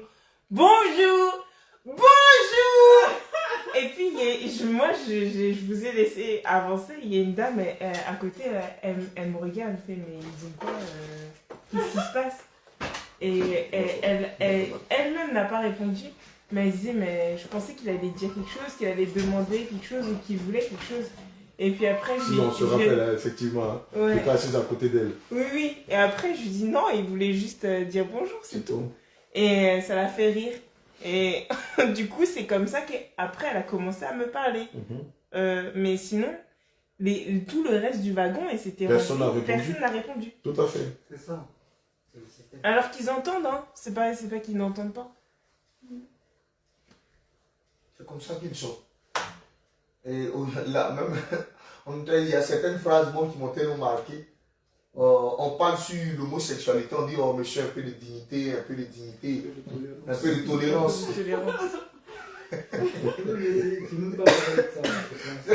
Tu dis un mot qui est dans le dictionnaire, on te dit un peu de tolérance. Quel est le rapport? Quel est le rapport? Un peu de tolérance, un peu de dignité. Wow. On parle de quelque chose qui n'existait pas il y a 20 ans. Qui n'était même pas toléré il y a 20 ans. Et aujourd'hui, on fustige cela. On nous demande d'être tolérant. Le mal est devenu. Le mal. On dit un peu de tolérance. Le Voilà mal est pourquoi profond. nous exhortons aussi nos bien-aimés qui peut-être sont au niveau de l'Afrique et ont conçu la pensée ou l'idée que quand ils vont arriver en Europe, Tout sera rose. tout sera rose. Donc, chacun même cherche comment il va arriver en Europe pour servir Dieu. Parce que lui est en train de voir la monnaie. Il n'est pas en train de voir ce qui se passe derrière, les réalités derrière. Il n'est pas en train de voir. Peut-être que quand il voit les photos, il voit les rues balayées, les rues propres. Ça, c'est le diable. C'est-à-dire que tout est balayé, tout est propre. Et puis il dit, viens mon petit, viens mon enfant. Et quand tu tombes dans le lot, c'est là que tu te rends compte que, ah, vraiment, ça là, ici, là, si tu t'amuses, c'est un piège pour ton âme. Quelqu'un qui n'est pas édifié dans la parole, quelqu'un qui n'est pas enraciné dans la parole, il vient ici, c'est payé. Il n'y a rien à faire. C'est clair. Il se perd. Il va être étouffé. Étouffé Il va en une finir par semaine. s'éteindre. Pas un an, une semaine. Il va s'éteindre. Voilà pourquoi j'exhorte les bien-aimés dans le Seigneur. Souvent, quand ils voient les personnes, ça c'est. Bon, quand ils voient les gens de l'Europe, bon, on a des idées préconçues. Vraiment, tout va bien. L'Europe, c'est l'Eldorado. L'Europe, c'est rose. L'Europe, c'est ceci. Et quelqu'un même pouvait mettre. Quand vous ne voulez pas qu'on vienne là-bas, vous faites quoi là même vous? Dans ce cas, rentrer. Voilà, dans ce cas, rentrer. Or, ils ne savent pas les réalités ici. Ils savent que servir Dieu en Afrique, c'est plus facile. Souvent, quand je vois les vidéos, quand tu dis Jésus, nous, on a envie de crier Jésus, prendre le micro et puis dire vraiment mon bien-aimé. Mais la voix est en train de s'épuiser au fur et à mesure. Parce qu'elle ne travaille pas. Elle ne travaille pas. Donc, le jour où elle gagne l'opportunité de travailler, elle n'a plus le souffle qu'elle avait avant. Donc, tu as vraiment une grande grâce d'être là-bas en Afrique. L'Europe, là, ce n'est pas l'Eldorado. Si le Seigneur veut que tu sois en Europe, tu seras en Europe sans effort et dans la vérité au nom de Jésus. S'il ne veut pas que tu sois en Europe, là, il ne faudrait pas forcer les choses. Parce que je t'assure, ici, ta vie de prière peut mourir en minutes. Bien aimé, ce sujet-là aussi, il est très important. Alléluia. Je conseille aux bien-aimés, si tu as ton argent investi au pays, tes économies investies au pays, c'est-à-dire que si tu viens en Europe, tu viens pour des congés. Tu viens juste pour venir te reposer, te faire former, avoir des diplômes, de l'expérience, et retourner au bled, aller partager cette forme d'expérience-là. Soit tu es un étudiant, tu viens ici. Mais si tu ne sais pas lire et écrire, je te conseille de ne même pas venir ici. Déjà même pour acheter. Déjà pour te faire soigner. Bien aimé, si pour te faire soigner, si tu n'as pas de carte, tu n'as rien, c'est-à-dire que s'il n'y a personne, bien aimé, tu ne peux pas venir. D'abord, il y a déjà ça sur ce plan-là. Et même la température de ce pays-là, bien aimé, tu ne peux pas supporter. Ce n'est pas une affaire de dire non, tu es déjà venu, donc tu es déjà venu, c'est parce que tu ne veux pas qu'on vienne là-bas. Bien aimé, il y a les réalités ici. Et ce n'est pas un jeu. Ce n'est pas un jeu. Si tu as même 10 millions, 10 millions ne peut rien faire ici. Tu as 10 millions, investis, crée ton entreprise, travaille. Maintenant, si tu trouves que non, tu veux venir passer des vacances pour un mois, tu prends ton visa pour un mois, tu viens, tu passes tes vacances, tu retournes. Pour les élèves qui viennent pour étudier ici, si l'enfant vient pour étudier, ok. Mais en dehors de cela, tu n'as aucun diplôme, tu n'as pas d'activité, tu n'as rien, aucune formation. Et les formations là, ce n'est pas tout, parce que tu ne veux pas dire que tu as devenu serveur ici. Bien aimé, les serveurs, là, les machines ont remplacé. Les machines ont remplacé les serveuses et les serveurs. Aujourd'hui, là, c'est machines qui te servent café. Qui te sert à manger. Qui te sert à manger. Qui sert à café. C'est-à-dire que tu es assis, tu donnes le modèle que tu veux, tu payes. Avec ta carte, tu finis de payer. Et puis maintenant, le café sort. Bien aimé. Même, homme de Dieu, même la machine à café, quand le café sort, on écrit au niveau de l'écran, il faut prendre la touillette. Quand la touillette, c'est quoi? La touillette, c'est quoi? Oh, tu ne sais pas que touillette, c'est une petite tige qui permet de remuer le café. Et on te dit, ça sort de la machine. Hein. Tu vois le bouton, c'est pas s'il faut tirer, s'il faut entrer. Voilà pourquoi, bien aimé, si tu n'as pas d'objectif précis, si le Seigneur ne t'a pas réellement convaincu, pardon, reste là-bas en Afrique, fais ta vie de prière, vis à l'aise. Ce que l'homme de Dieu est en train de dire là, c'est vraiment, il va continuer. Bien aimé, c'est des réalités. Ce n'est pas une affaire. Il y a d'autres qui sont en train de me dire, lui, là, tu as eu l'occasion de partir en Europe, donc tu as quitté là-bas, tu vas venir. Je vois qu'il est message qu'on m'envoie. Donc, toi, tu vas venir ici. Il dit, celui qui m'envoie ici, là, va m'envoyer ici autant que je veux. Alléluia. Amen. Mais actuellement, là, si le Seigneur permet de venir voir les réalités, c'est pour dire aux bien-aimés, cherche ton argent au pays, investis. Si c'est le commerce que tu veux faire, fais le commerce. Ici, si tu viens ici, à moins que tu ne deviennes prostituée, tu te livres à la débauche. Voilà, tu te mets dans la fraude, dans la corruption. Dans la corruption. Mais au prix de quoi? Au prix de quoi? De ton âme.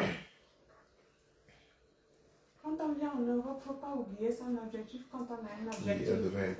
Et une fois qu'on a cet objectif-là, si on doit par exemple faire les études, on fait les études, on travaille. Si on travaille un peu. Arrivé à un moment donné, il faut retourner au pays. Parce que déjà, moi personnellement, je ne me vois pas travailler en France jusqu'à la retraite. Parce que le Seigneur est ma plus grande retraite, il le dit dans sa parole. Amen. Et quand il le dit, c'est pas pour rien. J'ai analysé ce côté-là. Toutes les personnes que je connais qui travaillent en Europe, arrivées à l'âge, en tout cas arrivées à l'âge où on doit aller à la retraite, deux fois, la personne peut être en bonne santé, il n'y a pas de pathologie, rien du tout. Mais arriver à la retraite, c'est là où il y a toutes les maladies qui vont apparaître. Et c'est là où je vois pourquoi le Seigneur dit qu'il est notre plus grande retraite. Alléluia. Je ne sais pas. On peut venir en Europe, mais l'objectif qu'on avait, il faut pas toujours garder cet objectif. Et il ne faut pas travailler jusqu'à la retraite. Pour moi, la retraite, là, elle est maudite. Elle est maudite. Là, je me prépare juste si le Seigneur me fait grâce. Je vais rentrer. Au nom de Jésus. Il y a quelqu'un qui a rendu un témoignage. Déjà ici en Europe, sur 10 maisons, le noir a une seule maison dedans. J'ai un quota par quartier, par lieu. Voilà. Même si tu as de l'argent, sur 10, le français aura 9 et toi tu as 1. Et si le quota est atteint, c'est fini. On ne sait plus de maison noire. Donc, bien aimé, je te conseille.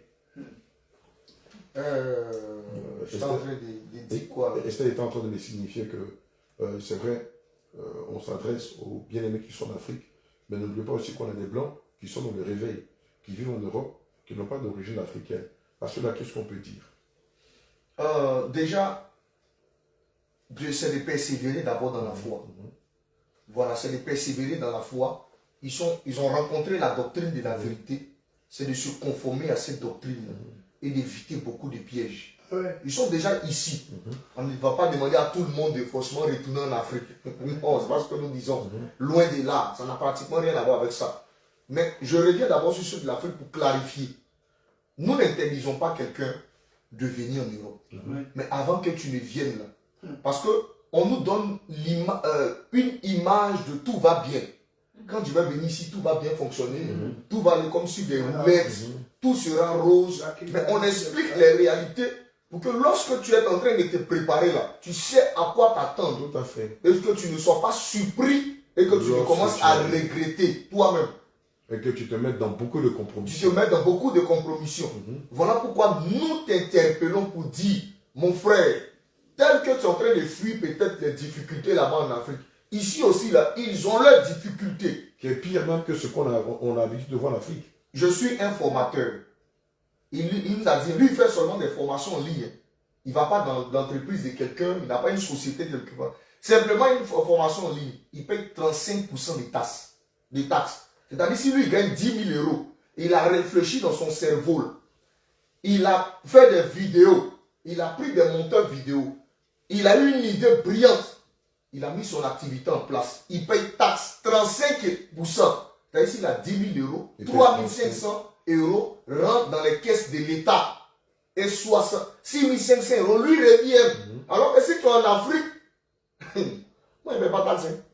10 000 euros, il y a 10 000 euros. Ouais. Donc avant de venir ici, là, il faudra bien réfléchir. Voilà pourquoi nous insistons pour dire qu'il faut avoir un objectif. Parce qu'il y a des gens qui n'ont pas d'objectifs. Ils disent non, prenez-moi, déposez-moi, il y a me débrouiller. C'est pas l'homme de Dieu disait, c'est une machine qui sert café ici. Qui sert à manger. Qui sert à manger. Qui sert à manger sur les machines. Carburant. À la station, il n'y a pas pompiste. Il n'y a pas pompiste. Même dans les supermarchés, Esther connaît. Maintenant, dans les supermarchés, il y a des endroits où, moi j'ai ma carte, les caisses automatisées. Je n'ai même pas besoin d'un argent de caisse. Peut-être qu'il y a des produits actuellement. Ils sont en train de faire les choses au fur et à mesure. Mais ce sera des caisses automatisées. Tu viens, tu prends ton article. Tu finis. On dit, vous voulez payer par quoi? Carte. Est-ce que vous voulez le reçu? Oui ou non? Oui, je veux le reçu. D'accord. Positionnez la carte. Je finis, je ramasse les articles. Je mets dans un sac, je prends le reçu, il y a un code barre, je scanne devant la machine qui dit, ah, vraiment, il a réellement fait achat, donc ouvrez le passage, il va sortir. Donc, qu'est-ce que toi, tu seras en train de faire ici? Voilà. Même le ménage, il y a des trucs pour balayer, machine, aspirateur. Et aujourd'hui, à cause de l'avènement de l'IA, plusieurs postes, plusieurs personnes risquent de perdre leur métier ou leur carrière au détriment de l'IA et de la robotique. Concernant la machine, là, j'ai vu ça chez notre maman Jacques. Je me lève lève un bon matin, je vois une machine qui se déplace, et ça c'est pas ça. Et donc la machine vient vraiment me soulever mon pied. C'est la machine qui fait le nettoyage, qui fait l'entretien de la maison. Ah, donc tu as venu faire. Donc qu'est-ce que toi tu vas venir faire? Voilà pourquoi il faudra réfléchir. Les gens ne te disent pas. On ne te dit pas, non, il sera, viens. Tu vas pousser au trou. On ne pousse pas au trou ici. Il n'y a pas charrette ici. On ne dort pas dehors. Bien aimé, regarde un peu. Ouais. Je vais faire un peu. Je suis dans la maison. Voilà la chaussette que j'ai portée. Mais blindé comme ça. Je suis blindé. C'est pour te dire que fraîcheur d'ici. Attends, on n'a pas bien vu. Il n'avait jamais porté ce genre de chaussette. Il n'a jamais imaginé porter. Je suis dans la maison. Je ne suis pas dehors. La maison est fermée. La chambre, la maison a fait 20 degrés. Il y a peut-être chaussettes. Ça dans la maison. Et si tu sors, on ne dort pas dehors. On ne dort pas en bas des choses. En bas de pont. Pour dire je vais dormir en bas de pont, je vais me débrouiller jusqu'à ça va aller. On ne dort pas. Explique le contrôle que vous avez subi ce matin. Et aujourd'hui même encore, les agents de sécurité. La police. Non, c'est la police. La police terrestre. Mais la police terrestre est venue et ils ont demandé, monsieur, vos papiers s'il vous plaît. Si tu n'avais pas de papiers, même jour là, on te prend. Il y avait déjà un véhicule qui était garé en face. Deux policiers en civil sont venus et deux en tenue militaire sont venus. Donc deux venaient comme ça. C'est-à-dire que c'était pour nous prendre un sandwich. Si on essayait de fuir, ils allaient prendre là-bas. Si on essayait d'aller là-bas, ils allaient prendre ici. Donc deux en civil se comportent comme ceux. Et ils se sont approchés. Mais ceux qui étaient en civil sont vite arrivés avant les treillis. Donc quand ils sont arrivés, ils sont arrivés vite. Hein. Oui, en face de nous. Vite même. Et les autres ont dit, ah, vous avez déjà pris. Et ils étaient là. Et ils ont montré, on a montré les pièces. Donc si tes pièces n'étaient pas à jour, tu montais dans la fourgonnette. Direct pour le Kenya. Direct pour, on essaie où l'avion s'en va, on te dépose là-bas. Tu vas te débrouiller. Tu n'auras pas habillé, tu n'as rien. Donc c'est pour dire que même ceux qui vivent ici en France et qui n'ont pas de papier, quand ils marchent leur cœur pas. C'est-à-dire qu'ils regardent derrière lui, ils regardent. Et même vu que tu regardes derrière toi, même le policier fait 17 que tu n'as pas de papier. L'aspect même peut les amener à t'arrêter. Et pour se laver, je vais te dire, prends des glaçons, remplis une bassine. Voilà, les barriques là. Des barriques là. Prends des glaçons, prends au moins combien de glaçons? Demi-glaçons et demi-barriques de glaçons. Et puis mettre de l'eau dedans, puis remplir. C'est-à-dire que, comment on appelle, l'eau qui sort du robinet là, c'est la même qui est glacée. Et imagine si tu n'as pas de chauffage. Parce que tu dois payer les factures du chauffage. Hey. Donc, bien aimé, vraiment, Même les ce n'est pas pour publiques. refuser que vous veniez ici Toilettes en Europe. publiques. Même toilette publique. Toilette publique, c'est 600 francs. C'est 600 francs. C'est-à-dire 1 euro. CFA. CFA. C'est pas 100 francs, c'est pas 50 francs. 650. C'est pas 100 francs, c'est pas 50 francs. 650 francs. 650 francs. C'est pas 100 francs, c'est pas 100 francs. Ou bien c'est pas pour dire non, pendant un pisser rapidement. Et puis tu dis non, C'est pas un homme qui a arrêté, c'est une homme machine. et puis machine, tu payes pas, tu passes pas. Il y a quelqu'un qui est là, si tu sautes, il y a déjà un problème. S'il n'y a pas fait dire mon frère, c'est un peu chaud, laisse-moi passer, il y a l'air rapidement pour revenir. Non, non, non, non. Donc, bien aimé, vraiment, ce n'est pas pour interdire chacun de venir en Europe. Le Seigneur, ses voies sont insondables. Mais pour t'enlever cette fausse mentalité-là, qu'on nous a donnée là-bas en Afrique, vraiment, tout tu vas est venir, rose ici, tout va bien. C'est pas vrai. Tu vas venir ramasser des Voilà. billets d'euros par terre. Tu vas réussir à te réaliser en Afrique et tout ça. C'est pas vrai. Même le blanc lui-même, quand il finit son calcul en fin du mois, tu es assis avec ton téléphone et tu vois, tu reçois une notification. La facture d'énergie vient de te débiter. Donc finalement, quelqu'un qui peut toucher 2000 euros, 2500 euros, quand il finit, il a moins de 500 euros pour lui-même vivre. Et j'étais choqué. Comment tu es venu au départ partout au supermarché, dans des centres commerciaux? Je vois les blancs en train d'aller prendre toujours des articles de 1 euro. 1 euro. Pourquoi ils sont aussi avares? C'est économique. On dit non, ici, là, c'est pas l'avarice. On dit c'est pas l'avarice. C'est tellement dur qu'il faut aller prendre les articles d'1 euro. Donc, moi aussi, je suis là-dedans. Donc, quand tu pars, tu regardes les articles, tu vois cette eau-là, ça te plaît. Vraiment, tu as envie de la boire, mais tu regardes le prix. C'est mieux d'aller prendre 1 euro, 2 euros. Donc, c'est toutes ces réalités-là. Le meilleur pays, il faut chercher à aller, c'est l'évangile. Une fois que tu as l'évangile, tu es dans le meilleur des pays. Ouais. Et ne te bats pas pour dire, forcément, il faut que j'essaie de me positionner. Je sais Tu pas. vas faire des compromis. Des compromis pour venir en Europe, pour venir servir Dieu en Europe, ça ne sert à rien. Les brebis qui sont en Europe là, ici tu ne connais pas esprit qui est ici là. Ici là-bas, un esprit, tu lui parles et puis choc. Peut-être en Afrique là-bas, tu es en train de parler puis tu vois les mouvements. Ici tu parles choc. Tu es en train de parler, il résonne. La voix de l'un est tombée sur quelqu'un. On lui dit, mais est-ce que tu sais que le manque de sang que tu as depuis longtemps, c'est la sorcellerie? Elle dit, non, on se fait la sorcellerie, c'est parce que je ne consulte pas régulièrement le médecin. Non, non, non. Aïe! On place ici, on place, on place ici, on place ça. Jusqu'à l'apôtre Paul dit vraiment, ça c'est incrédule. Mais c'est ça. Incrédule. Les gens, ils connaissent rien de la spiritualité. Ils ont un esprit cartésien. Un esprit cartésien.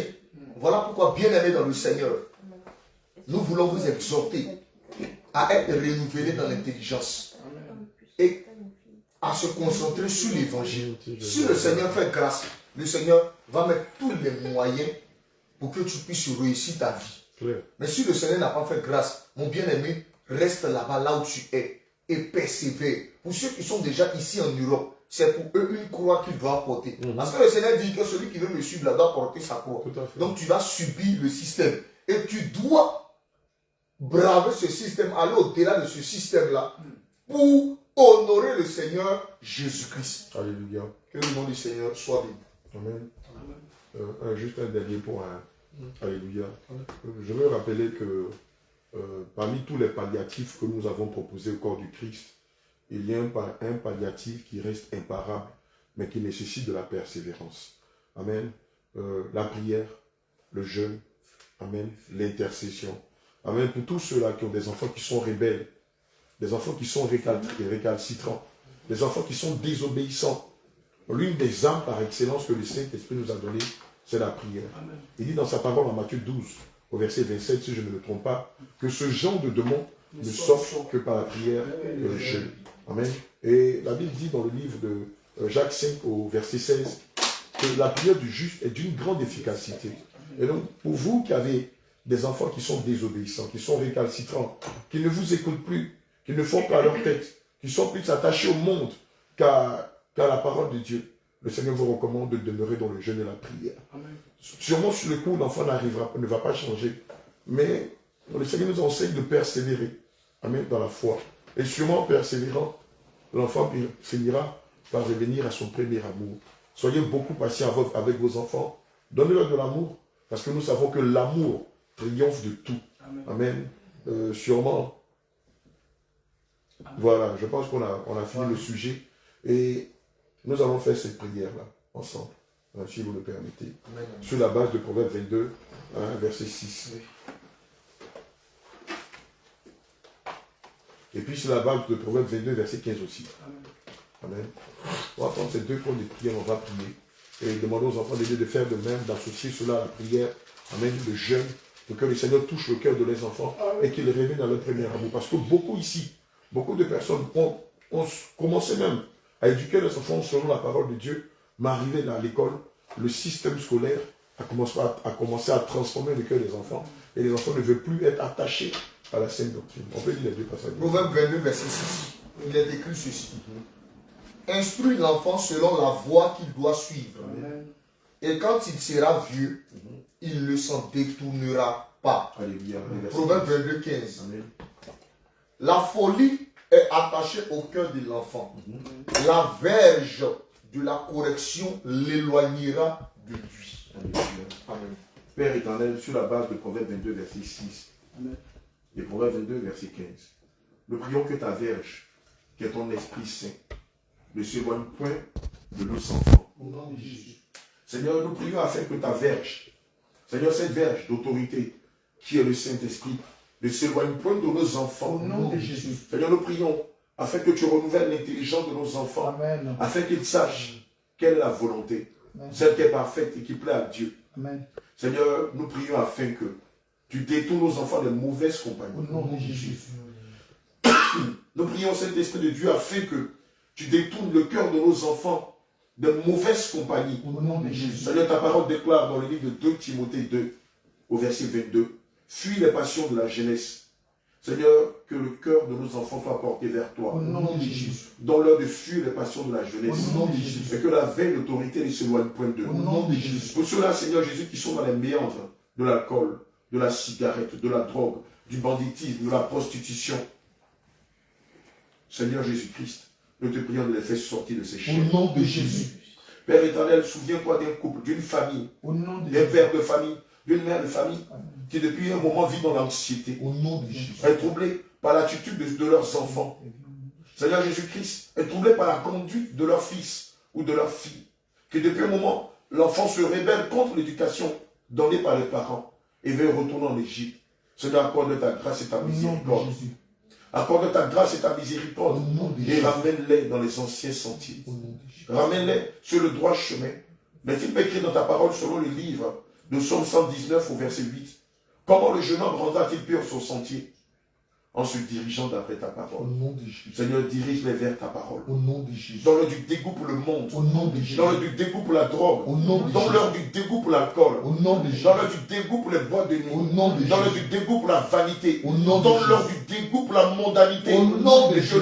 le cœur de nos enfants, Éternel, soit tout attaché à toi. Au nom Comme de le Jésus. cœur d'Ézéchias était tout attaché à toi. Saint-Esprit de Dieu, il n'est pas facile de pouvoir éduquer nos enfants dans ce pays. Il n'est pas facile pour nos frères de vivre réellement leur foi dans ce pays. Au nom de Jésus. Seigneur, parce que la tiédeur a gagné ce pays. Parce que la mort spirituelle a gagné ce pays.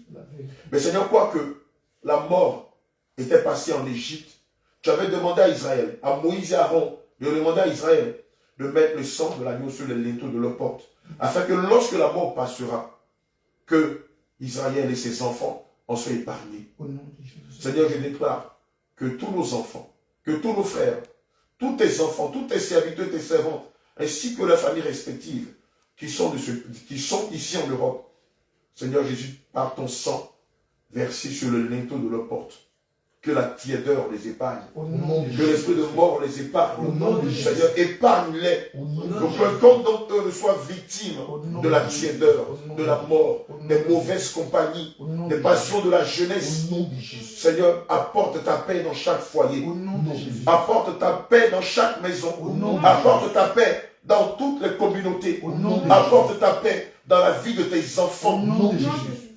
Ta paix qui surpasse toute autre paix. Afin que nos enfants qui sont dans les chaînes de la drogue, de l'alcool, des mauvaises compagnies, de la violence, de la prostitution, Seigneur, puissent en sortir. Seigneur, dépêche un ange quand tu as dépêché l'un de tes anges, fais sortir la petite pierre de prison. Que cet ange fasse sortir tous les enfants de nos bien-aimés qui sont dans les méandres de l'alcool, dans les addictions de la drogue, à sortir de toutes ces prisons. Au nom de Jésus. Seigneur, fais grâce à tous ces enfants. Au nom de Jésus. Fais miséricorde à tous ces enfants. Au nom de Jésus. Fais miséricorde à tous ces serviteurs. Au nom de Et à Jésus. tous ces servants qui sont en Europe, au Canada. Seigneur, en Afrique, qui sont en Asie et dans le Golfe et qui subissent humiliation à cause de leurs enfants. Qui subissent le mépris, la gêne. Seigneur, la peur, l'anxiété à cause de l'attitude de leurs enfants. Seigneur, il y a un adage qui dit, si jeunesse savait, vieillesse pourrait. Seigneur, que la jeunesse, que la nouvelle génération, Seigneur, se détache des attractions liées aux réseaux sociaux. Au nom de Jésus. Que la jeunesse chrétienne de l'Europe se détache des attractions liées à l'addiction telle que la masturbation, la pornographie. Au nom de Jésus. Seigneur, que au nom de Jésus-Christ de Nazareth, que ta puissance les fasse sortir de toute forme de chaîne. Au nom de Jésus. Et les ramène à le premier amour. Seigneur, accorde ta miséricorde, ta compassion à tous ces enfants qui sont malheureusement manipulés par l'adversaire, manipulés par l'accusateur des frères et qui les poussent à être désobéissants, à être rebelles. Seigneur Jésus-Christ, ta parole déclare, selon le livre de Marc 16 au verset 17, voici les miracles qui accompagneront ceux qui auront cru. En mon nom, ils chasseront les démons. Seigneur Jésus, nous te prions de chasser les démons de la mondanité. Au nom de Jésus. Nous te prions de chasser les démons de la vanité. Au nom de Jésus. Nous te prions de chasser les démons légions. Au nom de Jésus. Nous te prions de chasser les démons javans. Au nom de Les Jésus. démons vedants. Au nom de Nous te Jésus. prions de chasser le démon Jézabel. Au nom de Nous te Jésus. prions de chasser le démon Béhémoth. Au nom de Le Jésus. démon Léviathan. Au nom Nous te de prions de Jésus. chasser le démon Mammon. Au nom de Jésus. Qui gangrène le cœur de plusieurs enfants ici en Europe. Seigneur Dieu Tout-Puissant, nous préférons que tu les châties que de les laisser entre les mains de l'ennemi qui les détruisent et que leurs âmes ne soient jetées dans la fosse. Seigneur, s'il le faut, châtie-les, mais ramène-les dans ta bergerie. Seigneur, s'il le faut, fais descendre sur eux la veille de ton autorité. Mais Seigneur, que leur âme ne s'égare point, que l'âme de tous ces enfants ne se perde point, mais donne-leur de pouvoir revenir à leur premier amour. Dans le Seigneur Jésus-Christ, de vivre conformément à ta volonté, de s'abandonner entre tes mains et de sortir résolument des pièges de la mondanité, de la vanité et de toutes ces choses qui sont des attraits, qui forment des pièges contre leur âme. Seigneur, nous scellons ces prières dans le sang de Jésus. Et nous avons la ferme assurance, selon qu'il est écrit dans ta parole en Marc 11 au verset 4, que ces prières ont eu un écho favorable vis-à-vis de toi. Au nom de Jésus, nous avons prié. Amen. Oh.